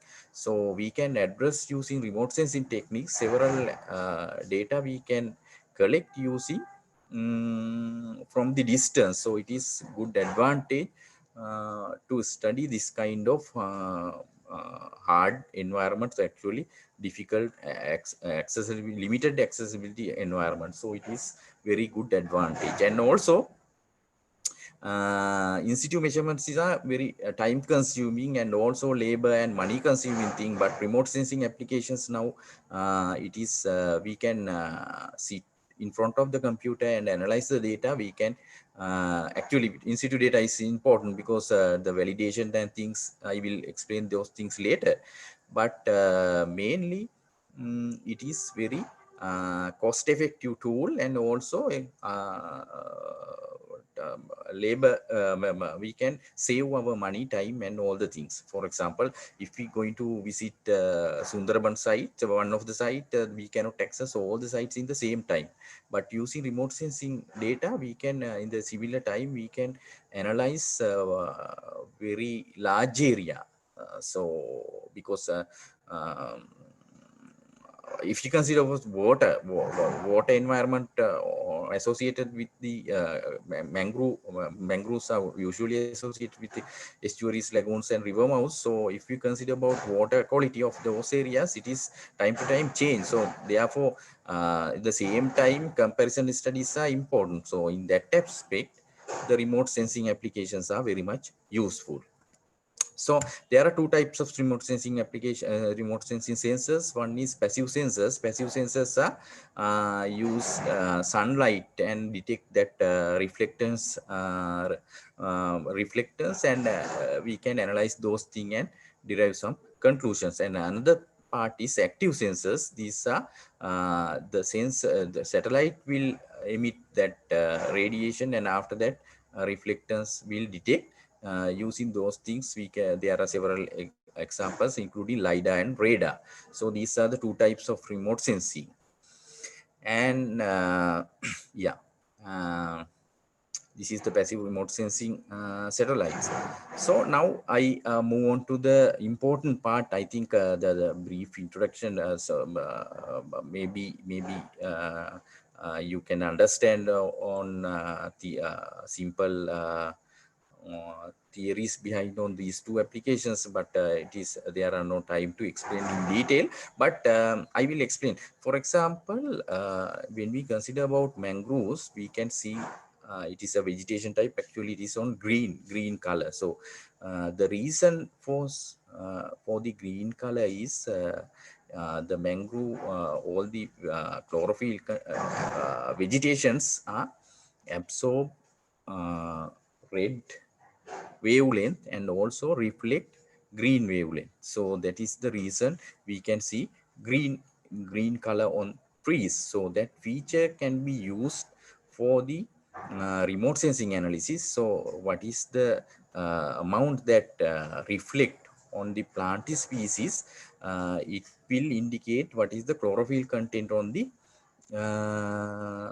that type of plant species. So using this image, you can see edges of the this is island of the Sri Lankan, one of the Sri Lankan estuary, which is called Nigambu estuary. So this is one of the island full with mangroves. So you can see edges of the island. You can see dark color, and also in the middle part there are somewhat lighter color. So this is two different species. Actually, first one is Rhizophora zone. Mainly it contains Rhizophora apiculata and Rhizophora macronata. And the middle part, it is Avicennia marina. So this is the clear zonation pattern on this kind of mangrove ecosystem. So that feature we can use using remote sensing to analyze what is the area of different species. So it is one of the features. Simply I will explain to understand all of you very simply.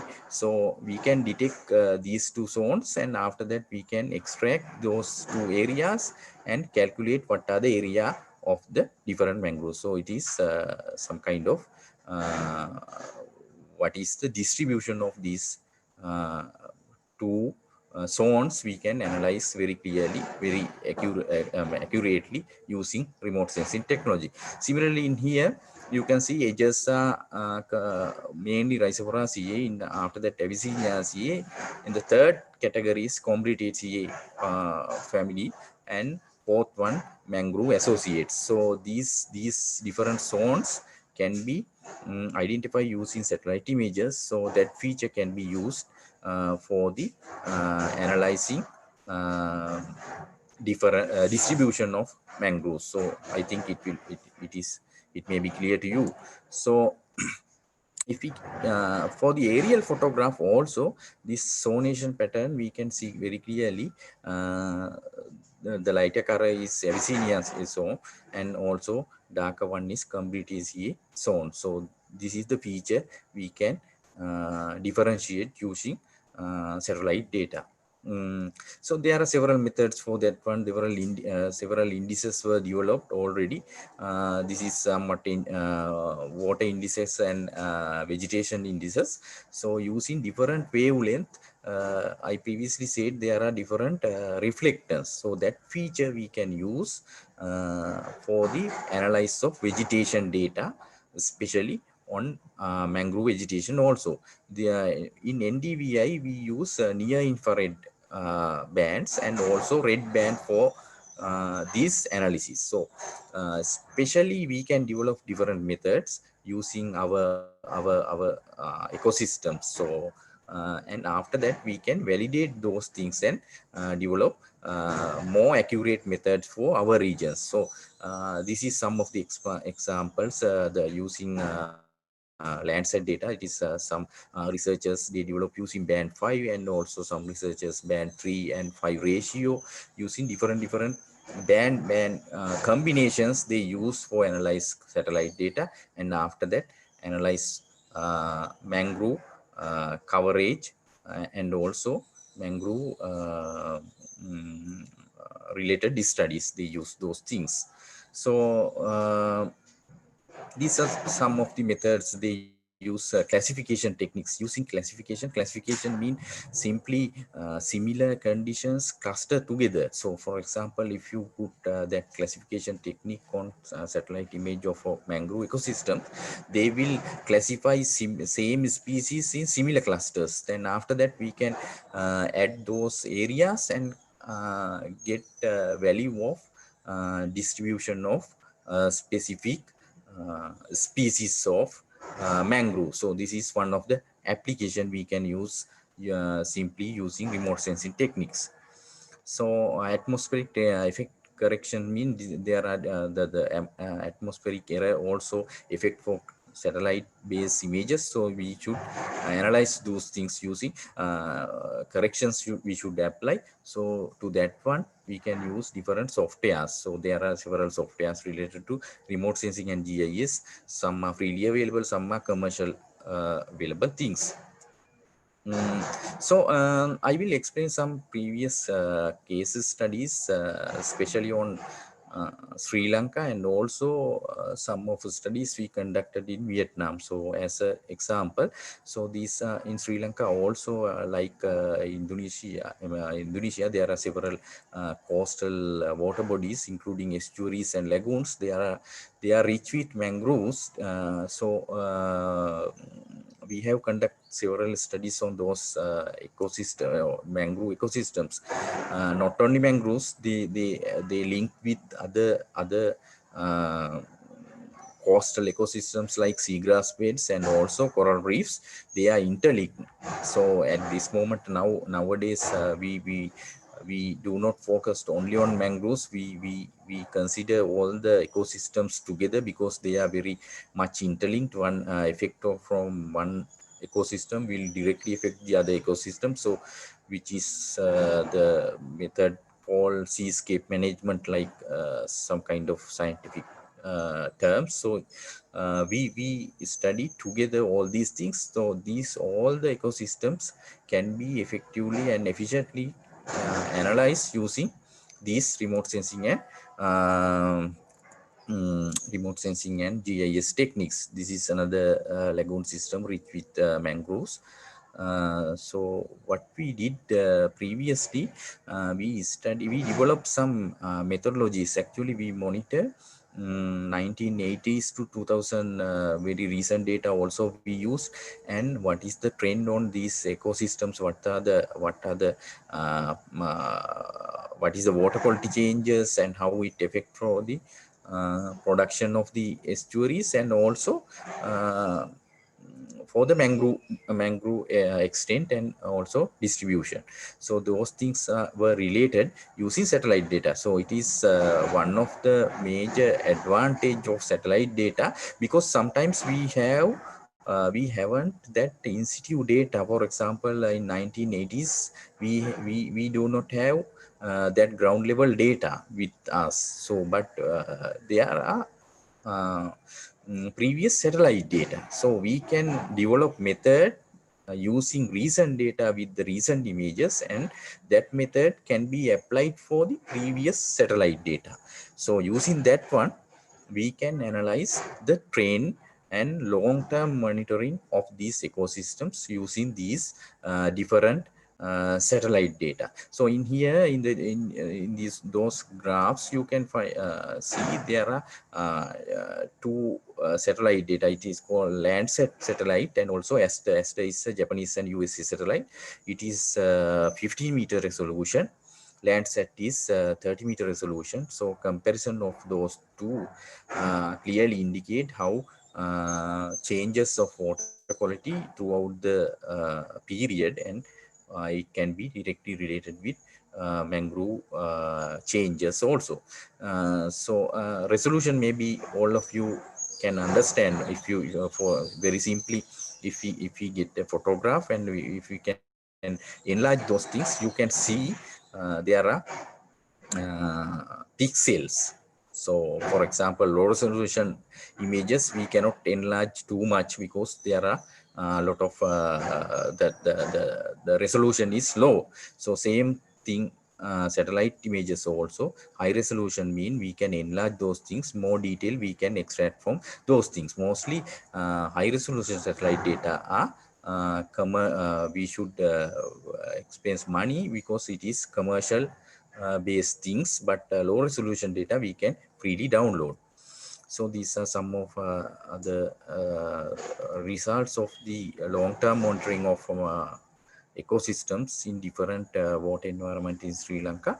And also I will move on to the another technique which is called change detection technique for monitoring land use changes and also mangrove distribution. So this is one of the commercially important high productive estuarine system in Sri Lanka. We had monitor using this is the process of satellite data analysis, but I am not going to explain it in detail. But in here we used the multivariate alteration detection technique for the long-term monitoring. So using that one, we compare different satellite images, for example 1980s data and also 2000 until 2015. What are the changes throughout the period? So it clearly indicate we can analyze what is the changes of these mangrove ecosystems. For example, you can see number 3 is new formation of islands, mangrove islands. So before 1980s there were no such type of islands. Nowadays there are a lot of this kind of things happen because fishermen uh, they plant in the low tide period. They plant in mangroves in the water area because of they want to develop some landing sites, boat landing sites. Time to time it become uh, mangrove based islands. So those things can be explained using this type of analysis. And also number 2, one of the mangrove area which is controlled by government, but the density and the things increase, you can understand how it happened with the long term basis. So in this analysis, the green the black pixels and white pixels are mostly change areas. So it is analysis of more than 3 decades. It means the 30 years changes we can clearly explain what happened and also how it affect for the estuarine functions. So it is one of the great advantage of remote sensing. So that results we can validate using ground truthing. In situ, we can collect in situ data, and we can validate our findings. Also high resolution. This is Google Earth images, how it changes and how what are the reasons for the changes you can analyze using high resolution data also. So this is another one which is in Vietnam, in the Mekong Delta. Mangrove distribution changes. It is long-term changes. What happened? You can see it is published data. I can share with you that paper also. So it is also more than 30 years changes. How mangrove ecosystems time to time degrading, as not only our countries, all around the world, that unplanned developing activities and other natural things, so especially climate change things, affect these valuable ecosystems. So those things we can clearly identify using this kind of analysis. And this is another one. It is one of the famous lagoon system in Sri Lanka, which is called Puttalan Lagoon. And 1970s to nowadays, how mangrove ecosystems decrease. You can see in the table. This is satellite-based analysis. You can clearly what is the hectare or square kilometers, what is the area you can identify. For example, it is 1970, and nowadays it is around 1000. It decreased time to time because of aquaculture development of those areas, especially on shrimp farms. And also saltons develop those areas. Those things clearly scientifically we can prove what happened throughout the years, and we can predict what is going on in the future. So remedial actions and mitigation measures we can use using these kind of remote sensing analysis, especially changes of the distribution. So previously I explained not only the mangroves, there are several associated ecosystems, including seagrass beds and coral reefs. Those ecosystems also we can analyze using this kind of remote sensing techniques much accurately. So using that all together, we can develop conservation, because using this analysis, this is Jeff funded project very recently completed.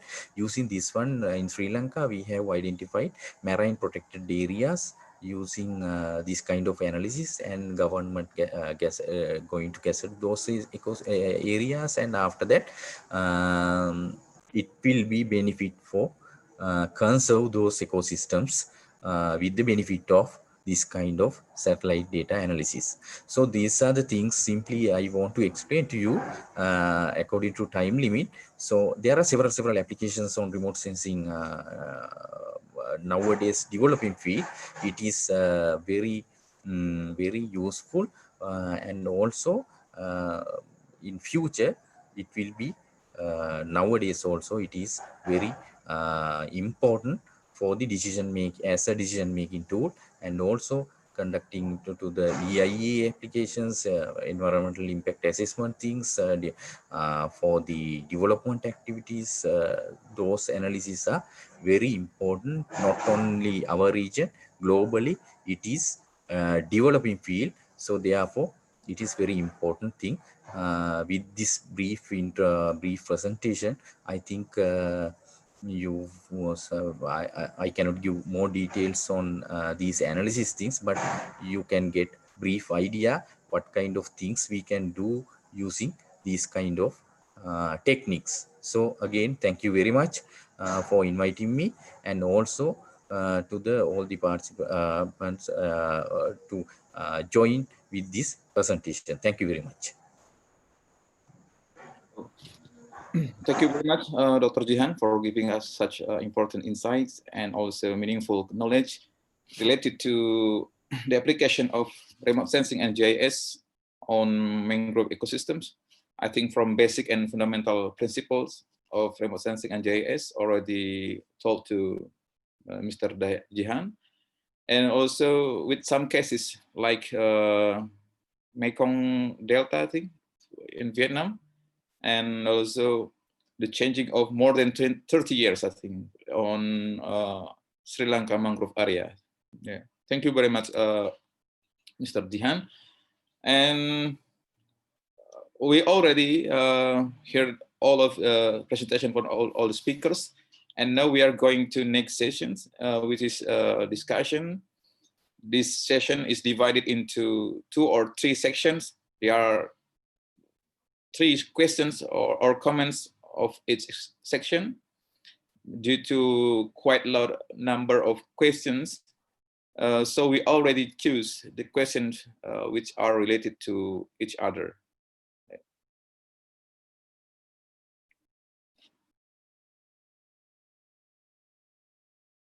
For the first questions, we already have a question for Professor Munirul Islam. First, there are 2 questions for this section for Professor Munirul Islam. First question is from Miss Marta, I think, Miss or Mr. Sorry, from Yayasan Pesisir Lestari, Coastal, one of NGO, I think, Coastal Conservation Indonesia. The question is, what is the platform of cooperation between the government and related stakeholders to handle the challenge faced by the Sudarman? Does it give significant contribution or no? So once again, the question from Ms. Marta is, what is the platform, or cooperation between the government and related stakeholder to handle the challenge faced by Sudarman? Does it give significant contribution or not? And for the second question for Professor Munirul is from Pam Kun Hong. I don't know where Mr. Pam from. I think from Cambodia or Vietnam, something like that. From a research center for greenhouse gas and climate change. Could you please share some information about the health or quality of Sundarban's mangroves? Could the ecosystem recover after the disturbance caused by the typhoon? There are 2 questions for Professor Munirul for this section. And we go to the question for Mr. Tunku Zia Al-Qadri, PhD.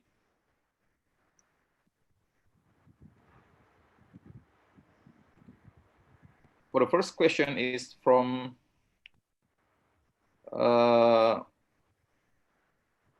Firni, Miss Firni Arifanti. Yeah.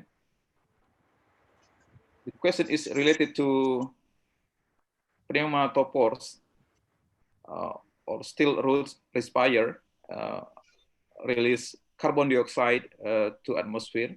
And I think this question is the same with a question from Mr. Sigit Febrianto. How to measure photosynthesis in mangrove and its contribution to mangrove to absorb carbon.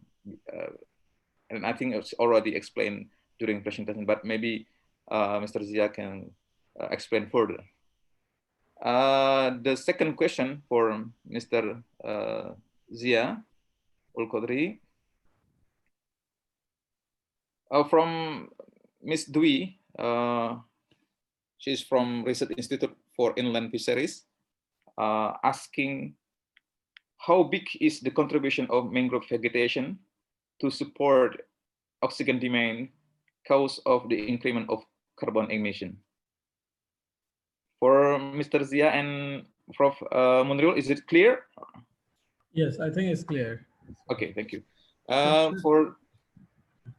the third question for Mr. Dr. Jihan, because we just made the presentation. So maybe for the I will choose just one questions for Mr. Jihan from Mr. Dimas Upatyandaru from Bandung Institute of Technology. Yeah. Yeah. She asked about NDVI. Is it? Yeah. You already found it. Yeah. What obstacle you found when you were mapping mangrove vegetation in estuary using NDVI or in the WI? Yeah, there are different techniques to differentiate those non-mangrove areas and the mangrove areas, but simply she can do after apply NDVI, she can apply supervised. No, I think you can answer it after Prof. Munirul and Mr. Zia. Okay. That's the question. Okay. For Mr. Jihan. Okay, for the speakers, time is yours. Thank you very much again, Mr. Gusti, for the questions. If there is time, I have also noted down some more questions from the chat box. So would you allow me to answer more than 2 questions? With pleasure, Professor. Okay, thank you. So the first question was about the platform of cooperation between government and stakeholder. I can explain the context of Bangladeshi Sundarbans. There are both top-down approach and the bottom-up approaches. Some laws and the regulations are imposed by the government, but there are some bottom-up approaches where the local people they participate in making the regulations and their voices is heard. So there are, I mean that for the top-down approach, there are some forest officers, some polices, they implement the law. But for the bottom-up approach, there are some community-based system where the community people, they protect some parts of the Sundarbans. Second is question was the what is the IUCN status of mangrove in Sundarban mangrove forest? Is the according to IUCN is the high concern, and the trend is deteriorating, and the overall threat is high threat. Also, there are some species like dolphin, estuarine crocodile, tiger, Bengal tiger that is under endangered now, but and it may be under critically endangered because the population are declining very quickly. Next, another question was about the health of Sundarban mangrove, or how the ecosystem recover after major disaster like typhoon or cyclone. It may take years to recover. And one study that focused on the cyclone Cedar, and it's found that 45% of the 3 species, Heteroformes, Exoperia, Agalosa, and Sonaracia, 45% of them are damaged. And the recovery rate in 2000, the cedar affected in 2007, and recovery rate was better in 2009-10 than 2008-9. So overall, the summary is the cyclone cedar had significant damage to the diversity of mangrove forest, but it had regenerated at a satisfactory condition after the cyclone damage. Next question was, what kind of greenhouse gas sink I told about in my slide. I mentioned that. Actually, we know that there are natural process of greenhouse gas sink, like planting more trees, especially the mangrove trees. They capture more carbon than many other species. There are also seagrass that can capture a lot of carbon, but there are some technology-based solution as well. That is called the carbon dioxide capture and sequestration process. If you look at the United States Environmental Protection Agency website, they have mentioned it quite clearly. There is already some industries, you know, that, or some power plants, they're emitting carbon, and this can be captured and then compressed and then transported, and ultimately can be injected into the deep into the earth, usually more than 1 mile deeper into the earth. And in this way, we can reduce carbon. In one example, in one of the power plants of USA, they managed to reduce 90% of the carbon in this way. Another question is, how long will it take for the mangrove to set off an ecosystem? This person also asked for the recovery, and I mentioned that it will take years to recover. And he or she also asked for what kind of strategies are needed for Sundarbans. I mentioned so many threats, and there are two types of barriers that can be overcome. One type can be handled nationally, like poaching or encroachment by shrimp farms. This kind of thing can be handled nationally. However, there are some global issues, especially the threats to the global warming and climate change is very dangerous, because you know that Sundarbans is a very low-lying land, and if the sea level rise, I mean it's been rising already. If it rises by 30 centimeters, then many parts of the Sundarban will go away. So that needs the global attention for the reduction of carbon emission or greenhouse gas emission. We need global effort. Only one nation cannot do much. Another question was about what is the big problem of conservation Sundarban and how to balance economic growth and mangrove ecology. I think in the short term, the big problem is the exploitation, over exploitation, like poaching or livelihood dependence, this kind of thing. But in the long run, climate change is the biggest threat to the Sundarbans. Mainly because of two reasons: is sea level rise and salinity intrusion. These two can be very significant to damage the Sundarban. And so we need to focus more on ecosystem-based adaptation. And the balance between economic growth and ecology, what I have to say is that we know the characteristics of mangrove ecology. We know the standard amount of oxygen needed there. We know the standard amount of other nutrients needed there. We know the air quality, we know the water quality, we know the soil quality of the mangrove. So we need to develop our economy in a way that we don't undermine any of the parameter of the mangrove. And after that, what benefits we get from economy is really fine. But in any case, we cannot undermine any parameter of mangrove. So that's what the balance is, still keeping the parameters intact for the mangrove ecosystem. We can still get benefited from many ecosystem services that are provided by the Sundarbans or other mangrove forest. Pardon, Mr. Prof. Monirul? Yes. We'll continue for other questions, the next section, okay? Okay, thank you. Thank you very much for the answer, and I will give participant will have feedback for these questions, for the answer explanation from Prof. Monirul through via live room chat. And for next, to Mr. Tengkuzi Al-Qadri, PhD, to place some time. Thank you, Mr. Gusti. I will try to answer some question from the participant. The first one from Bapak Sigi Febrianto, how to measure the photosynthesis in mangrove and contribution mangrove to absorb carbon. Actually, depend on in what kind condition of the mangrove photosynthesis will be done in mangrove.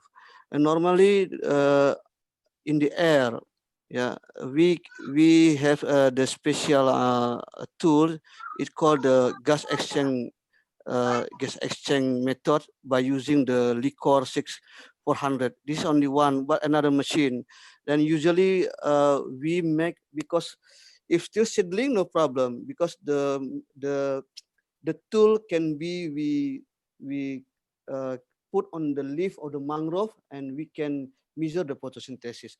But if the mangrove become the big trees, we should make a tower. Like I informed before in my presentation, we make a tower, and then we can measure the photosynthesis. The problem is the tool is very, very expensive, and I'm sorry to say, during research Indonesia, we bring the machine from Japan.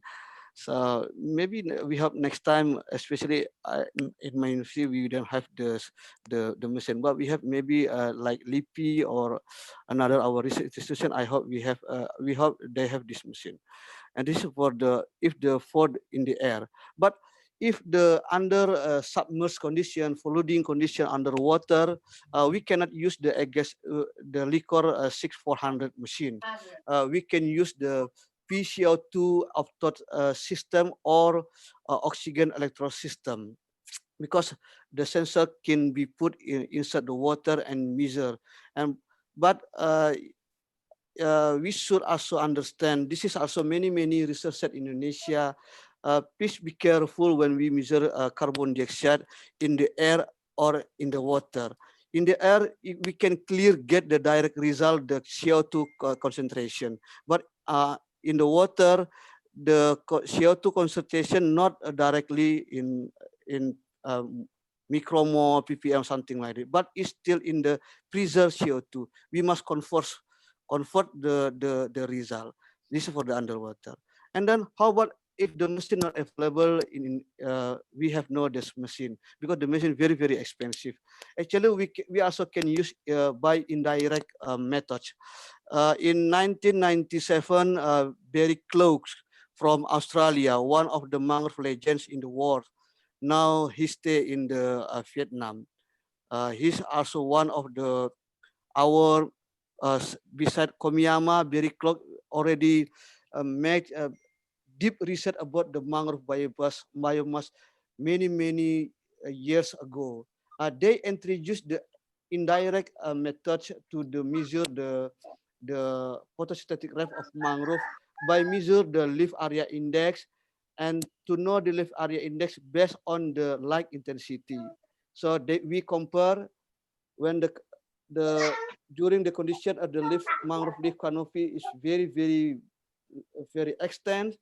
We measure light intensity on the top of the canopy and below the canopy.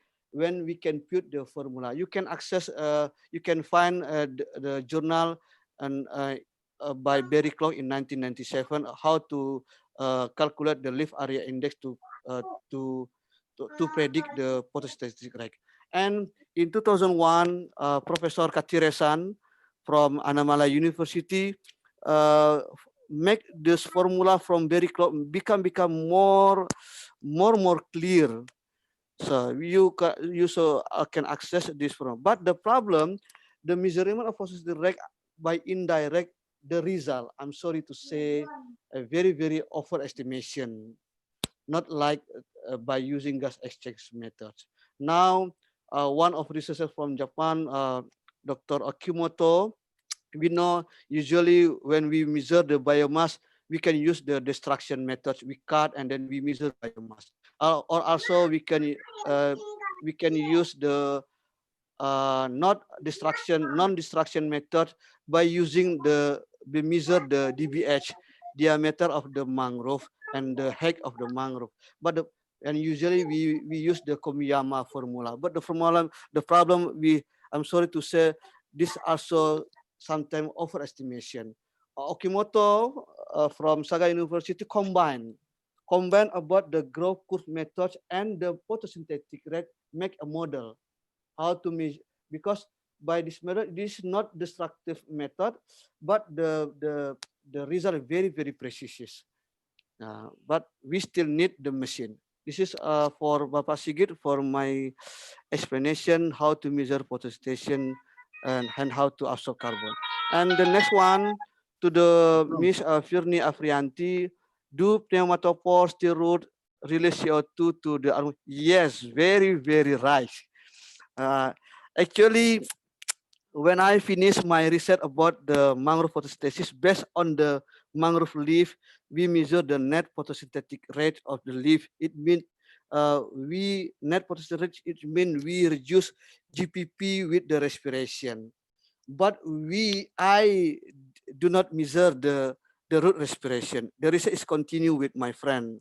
This is because now we have the machine we call the PCO2 output system. It can be insert to the root we can measure the how many oxygen fixed by root, but they release the CO2. This is also very, very interesting research right now, because almost research right now, when to measure the NPP, net productivity primary, we just only measure the NPP from the leaf, but we lost the data from the the root respiration.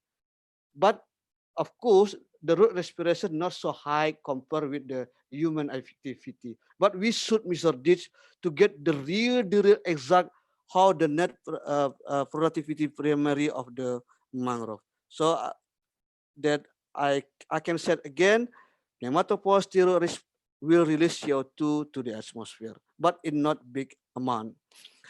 And then the next question from Miss Pam. Miss Pam, welcome. Thank you. Actually, I'm sorry, this is not related for the question. I just want to inform to all the participants. Professor Munir Islam, and also Dr. Dian Dayanaka, and also Miss Pam, and also Dr. Edgar from Philippines. We graduate from the International Mangrove course in India around in 13 years ago. Pam is we met around 13 years ago. She has question: do aquaculture ponds cause any effects on the ability of fixing and storing of carbon of your mangrove ecosystem? Of course. My answer, very, very of course. In my presentation, I compare about the trees, the biggest trees of mangrove in Indonesia, different with the Thailand, with the Sri Lanka. The main trees, the mangrove in the other country in Southeast Asia is agriculture, but in Indonesia is aquaculture.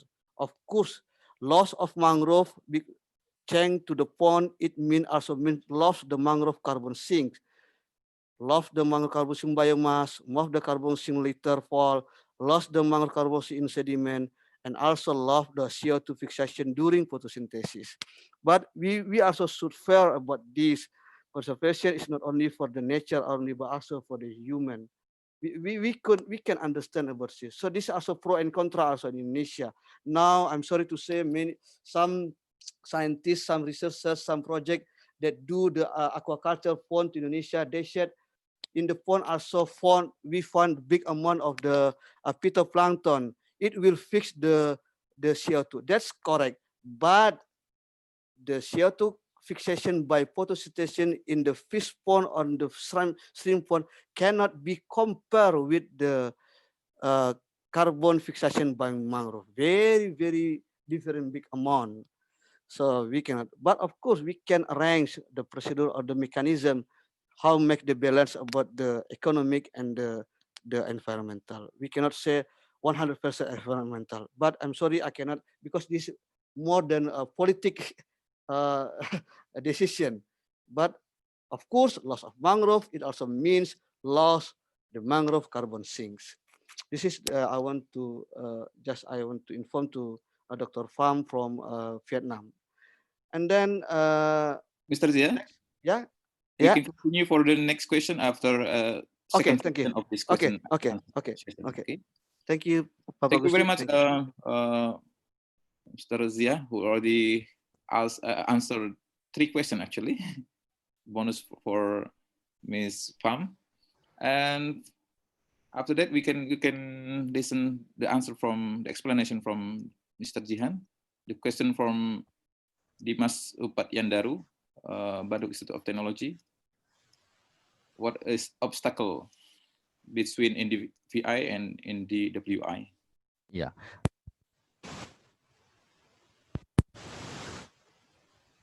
Yeah. Tell me yours, please. Yeah. Can you hear me? Yep. Can you hear me? Oh, yeah. We can hear you clearly. Okay. Previous one of the I noticed one person also asked about NDVI and how we can differentiate those vegetation and non-vegetation things using NDV, I think there are several different analysis techniques, but at this moment I can explain if she can, after applying NDVI, if she can apply supervised classification technique, then she can with the ground data, she can differentiate mangroves with the other vegetation types. For example, using supervised classification, the analysis allowed us to specifically classify mangrove areas, and after that you can apply whole image using that thing. So that is one of the method. It is really challenging thing. Yes, the other vegetation and the mangroves, and also within the mangroves also. I previously explained the zonation pattern and the things, and we can easily differentiate those mangrove species. But if there is a uh, mixed mangroves, then it is challenging thing. So in that case, freely available satellite data I previously explained, mostly is Landsat. Those things are 30-meter resolution. ALOS, ASTER, like ALOS is 10-meter resolution and ASTER 15-meter resolution. So those things we can limit on 10 meter, for example, 30 meter pixel. Within that pixel, we cannot differentiate what are the different species. So so that kind of thing we need high resolution data. So high resolution data price is much higher. To the developing countries, it is somewhat challenging thing to purchase those high resolution data. It is one of the limitation of this analysis. But nowadays there are different satellites, and also there are some satellites are freely available, medium resolution data also, so we can rely on these things. And also there are another technique, subpixel techniques, so that one also we can use for the low resolution data.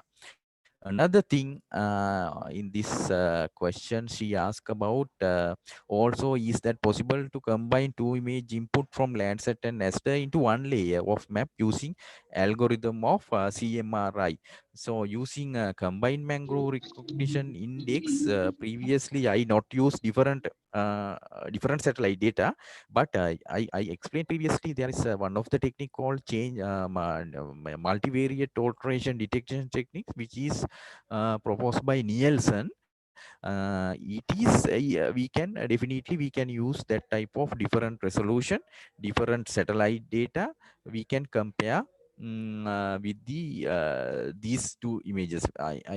Maybe you can remember I explained one of the results which is based on Landsat data in 1987, because that period Aster is not available.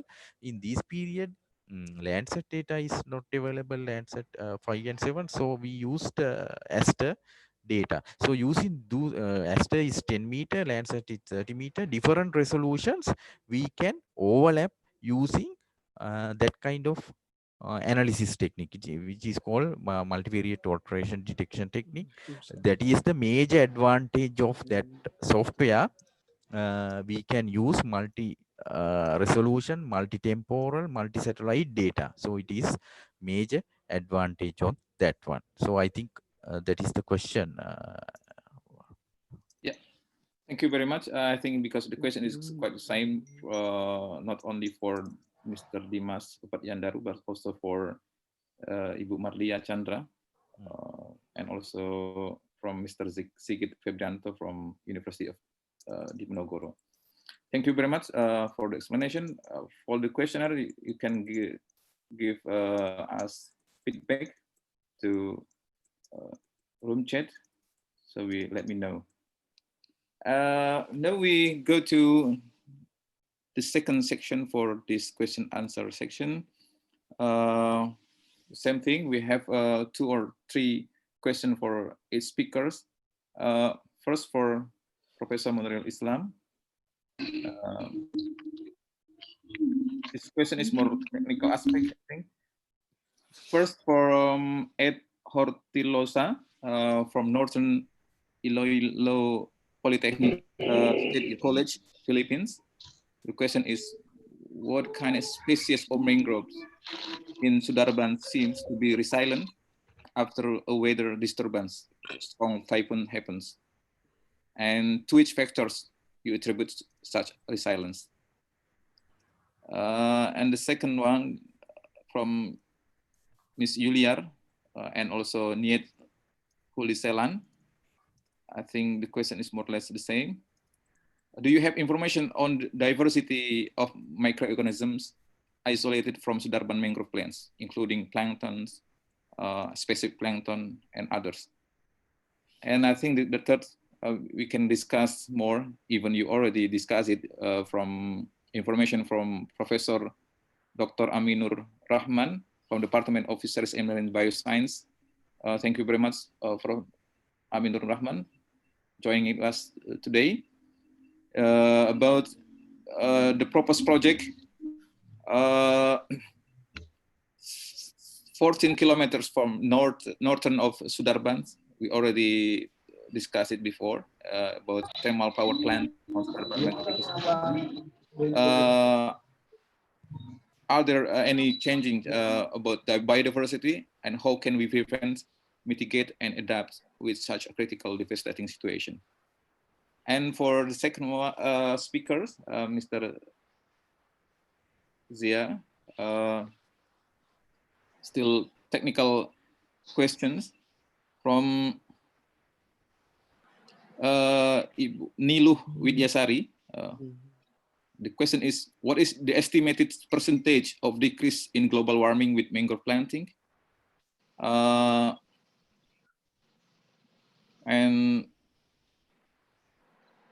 from Ibu Ayu from Euroconsult,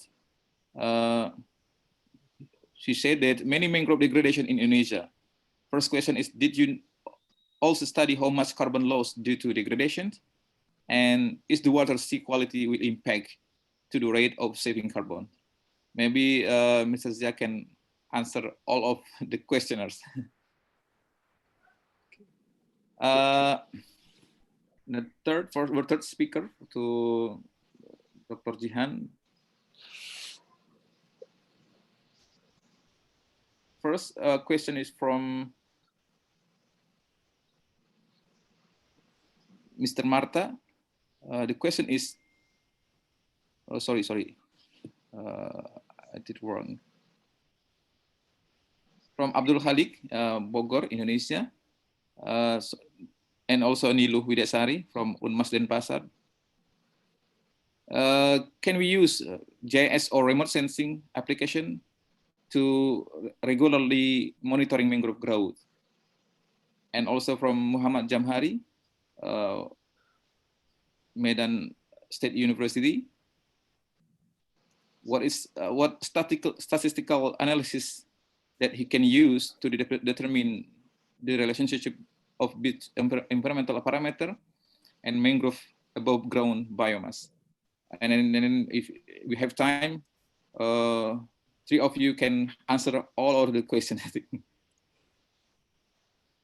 Time is yours for Professor Nurul Islam.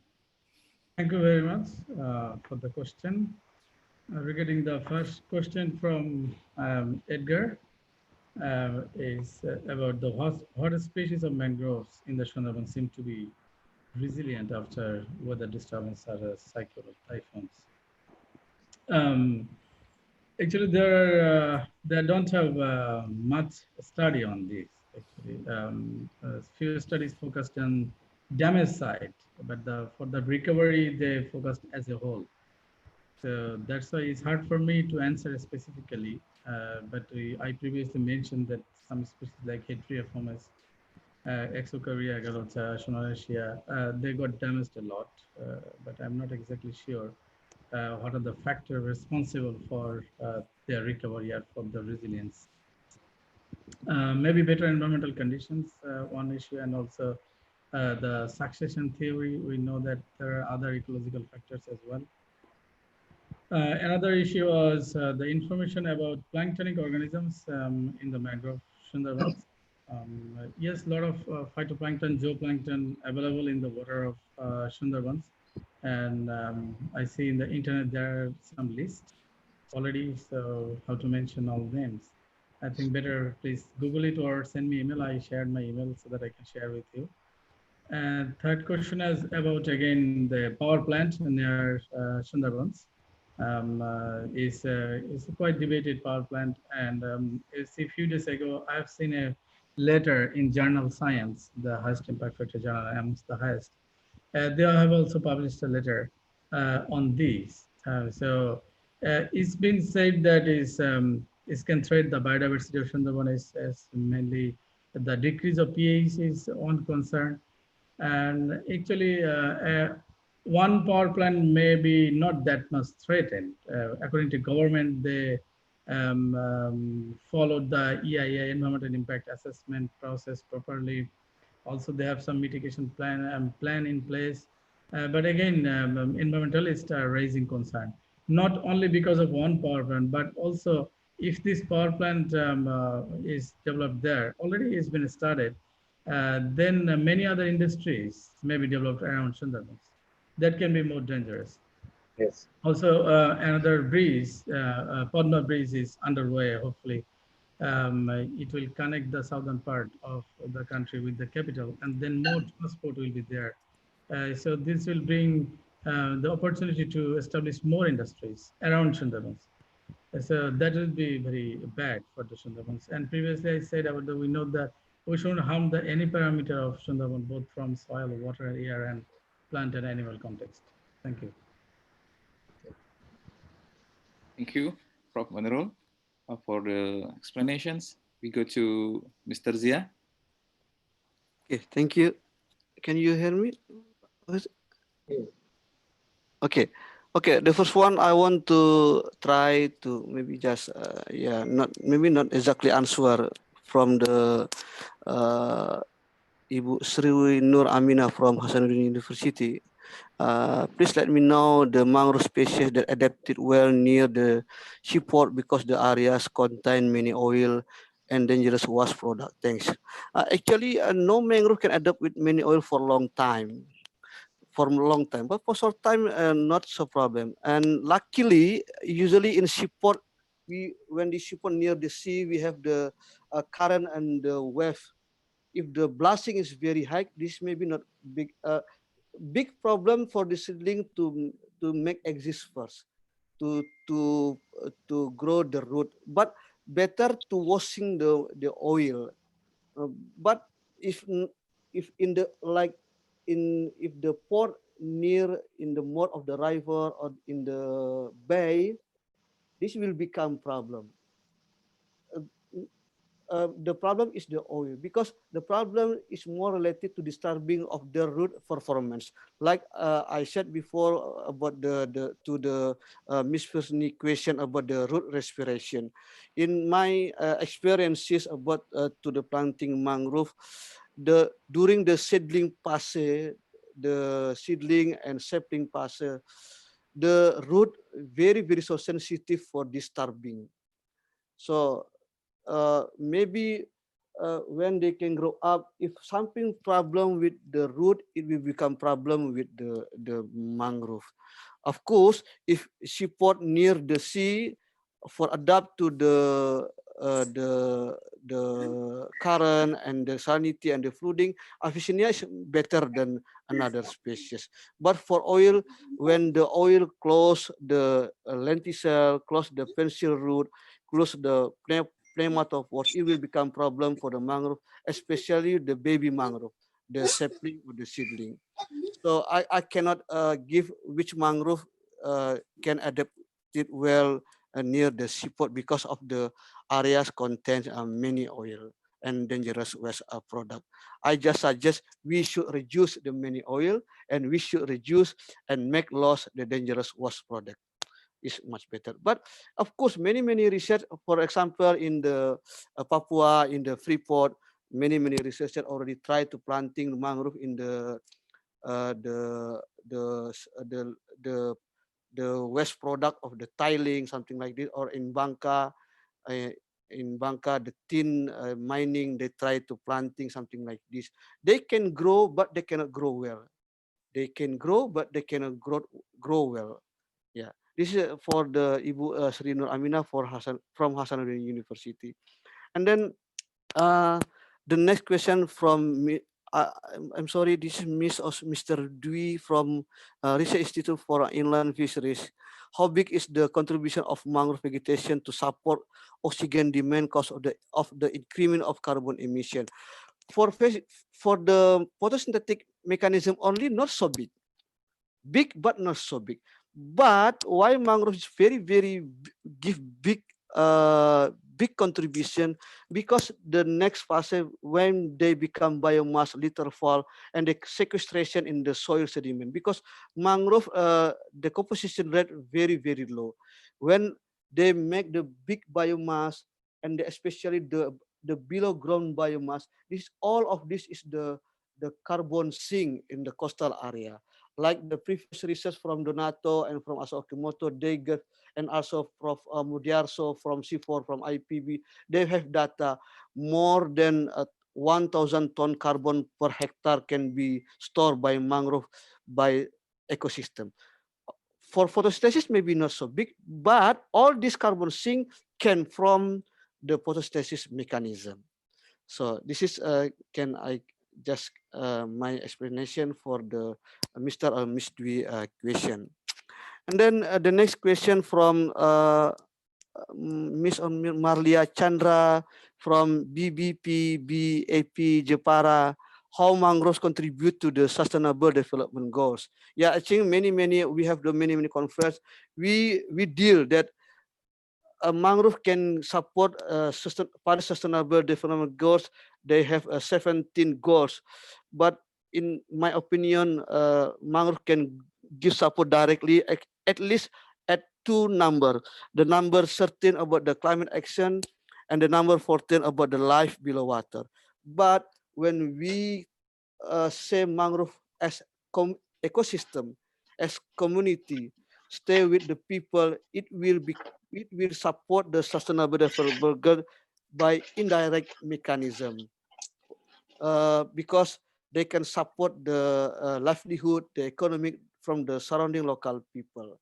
So this is about the how the mangrove contribute to the Paris SDGs, especially number 13 and number 14. Of course, they have also indirect support to the SDGs. And then the next question from Miss Ayu, from the Euroconsult. Many mangrove degradation in Indonesia. Did you also study how much carbon lost due to degradation? I'm sorry to say, Miss Ayu, I'm sorry, I'm not calculate about this. In my now I did research.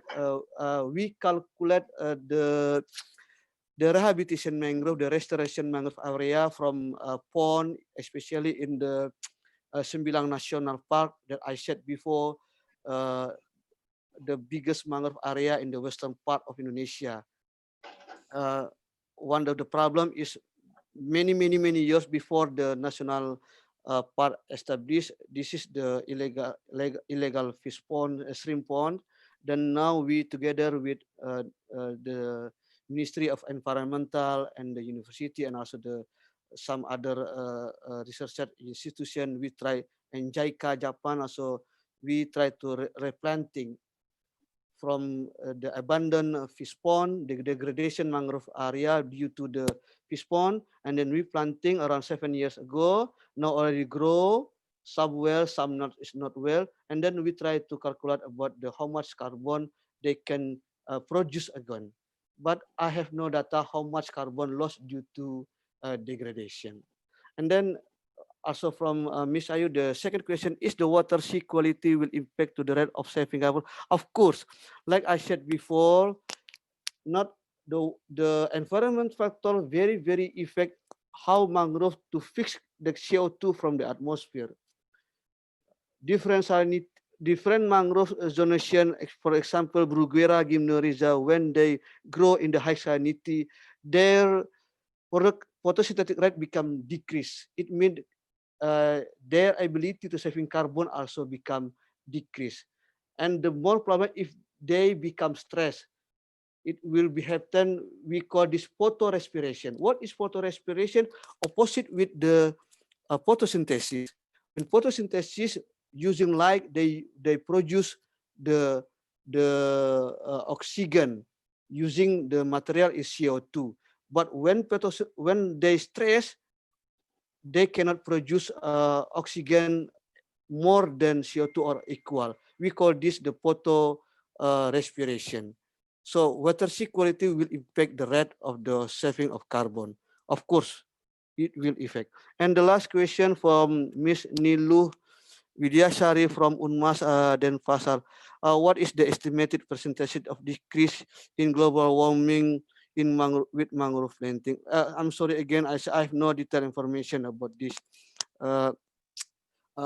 And how about the percentage, the real data? But I think we all believe when we save our mangrove, it means we save our future. It means we can decrease the global warming based on the photosynthetic mechanism, the carbon sink mechanism.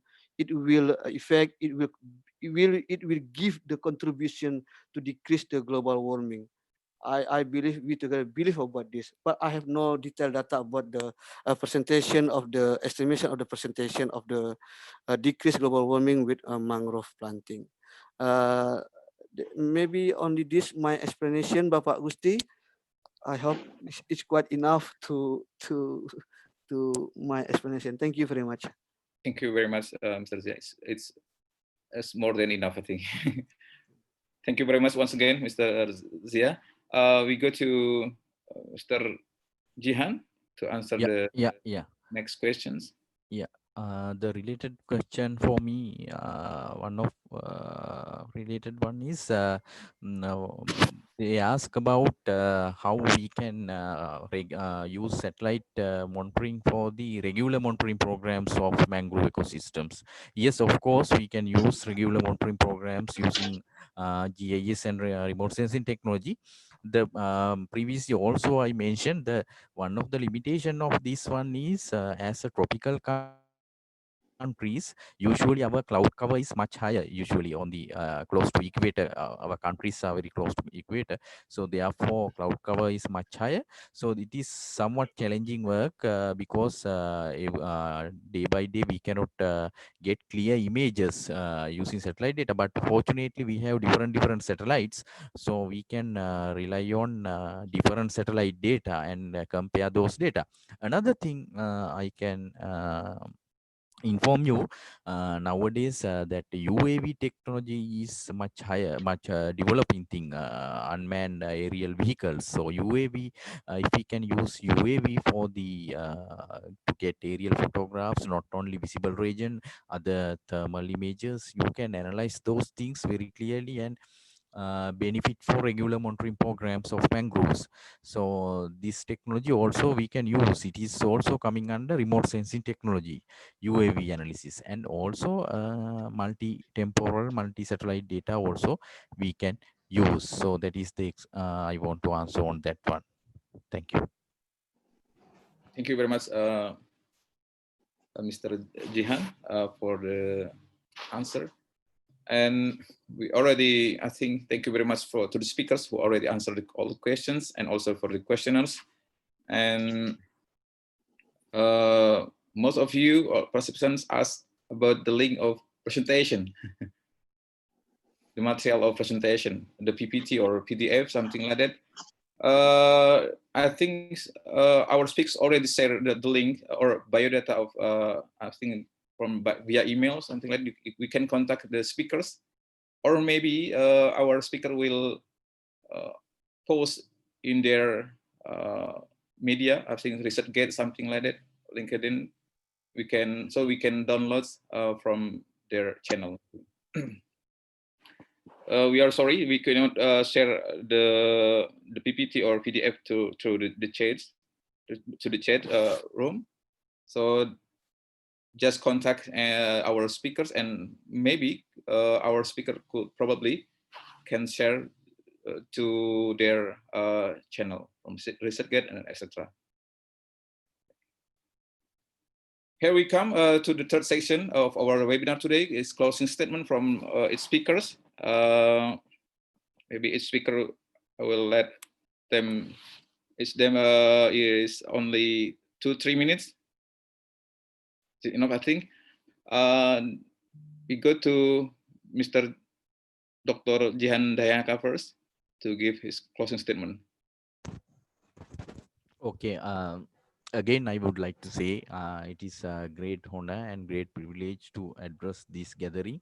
So it is very important event, and we learn a lot of from others, and also it is a good platform to share our experience with the students, researchers, and also all the stakeholders, and get their views, and also share our previous experience. So it is again good initiative, and also we can work together to address these global issues, especially climate change impacts. It is very nowadays Sri Lanka, Indonesia, Bangladesh, we are facing severe impacts on climate change, especially on the Indian Ocean related things. So we can work together, and this is good initiative. I am very much grateful and thankful for the Sri Vijay University starting on this webinar, and also in future also we can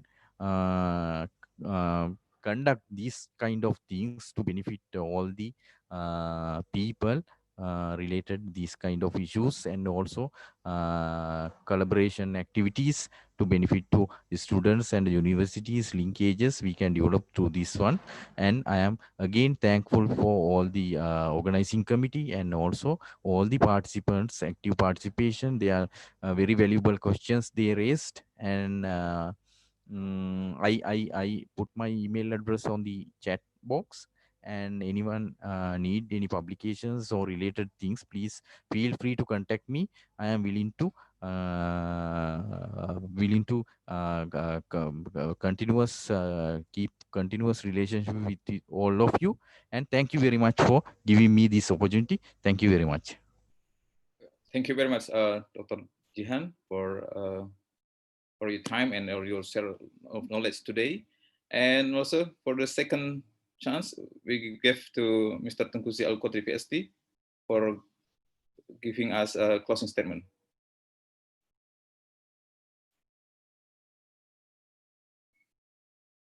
Hello, Mr. Zia, still connected?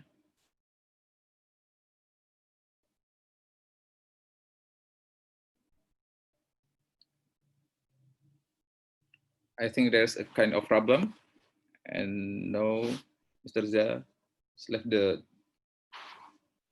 meeting. Okay, Pak Gusti. Oh, Okay, okay.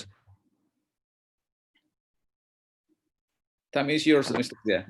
Okay, thank you, Pak Bakti. Ladies and gentlemen, I just want to say about the mangrove photosynthesis is not only how mangrove to fix CO2 and produce the oxygen, but when we talk about mangrove, save our mangrove, it means we save our world, the earth. So now, because of the COVID-19, is also we have another chance, the collaboration between all the countries in the world, how to make sure our mangrove is still keep safe and will become better day to day. Every countries have the specific problem, but if we share each other, I believe the strong collaboration between us, internal in our country or across between the countries, it will give the big chance to make our better mangrove our future life. Thank you very much. I want to say also thank you very much for the our special keynote speaker, Professor Muhammad Munir Islam and Dr. Gihan Dahanayaka, and also all participants from abroad and also from Indonesia, from Sabang to Merauke. Thank you very much. We hope next time we can do together to make our better mangrove. Thank you. Thank you, Grazia. And now, Professor Munirul Islam, time is yours. Thank you once again. First of all, I'd like to thank many thanks to Sri Raja University for arranging such a wonderful event. I hope all of you are good in this COVID period.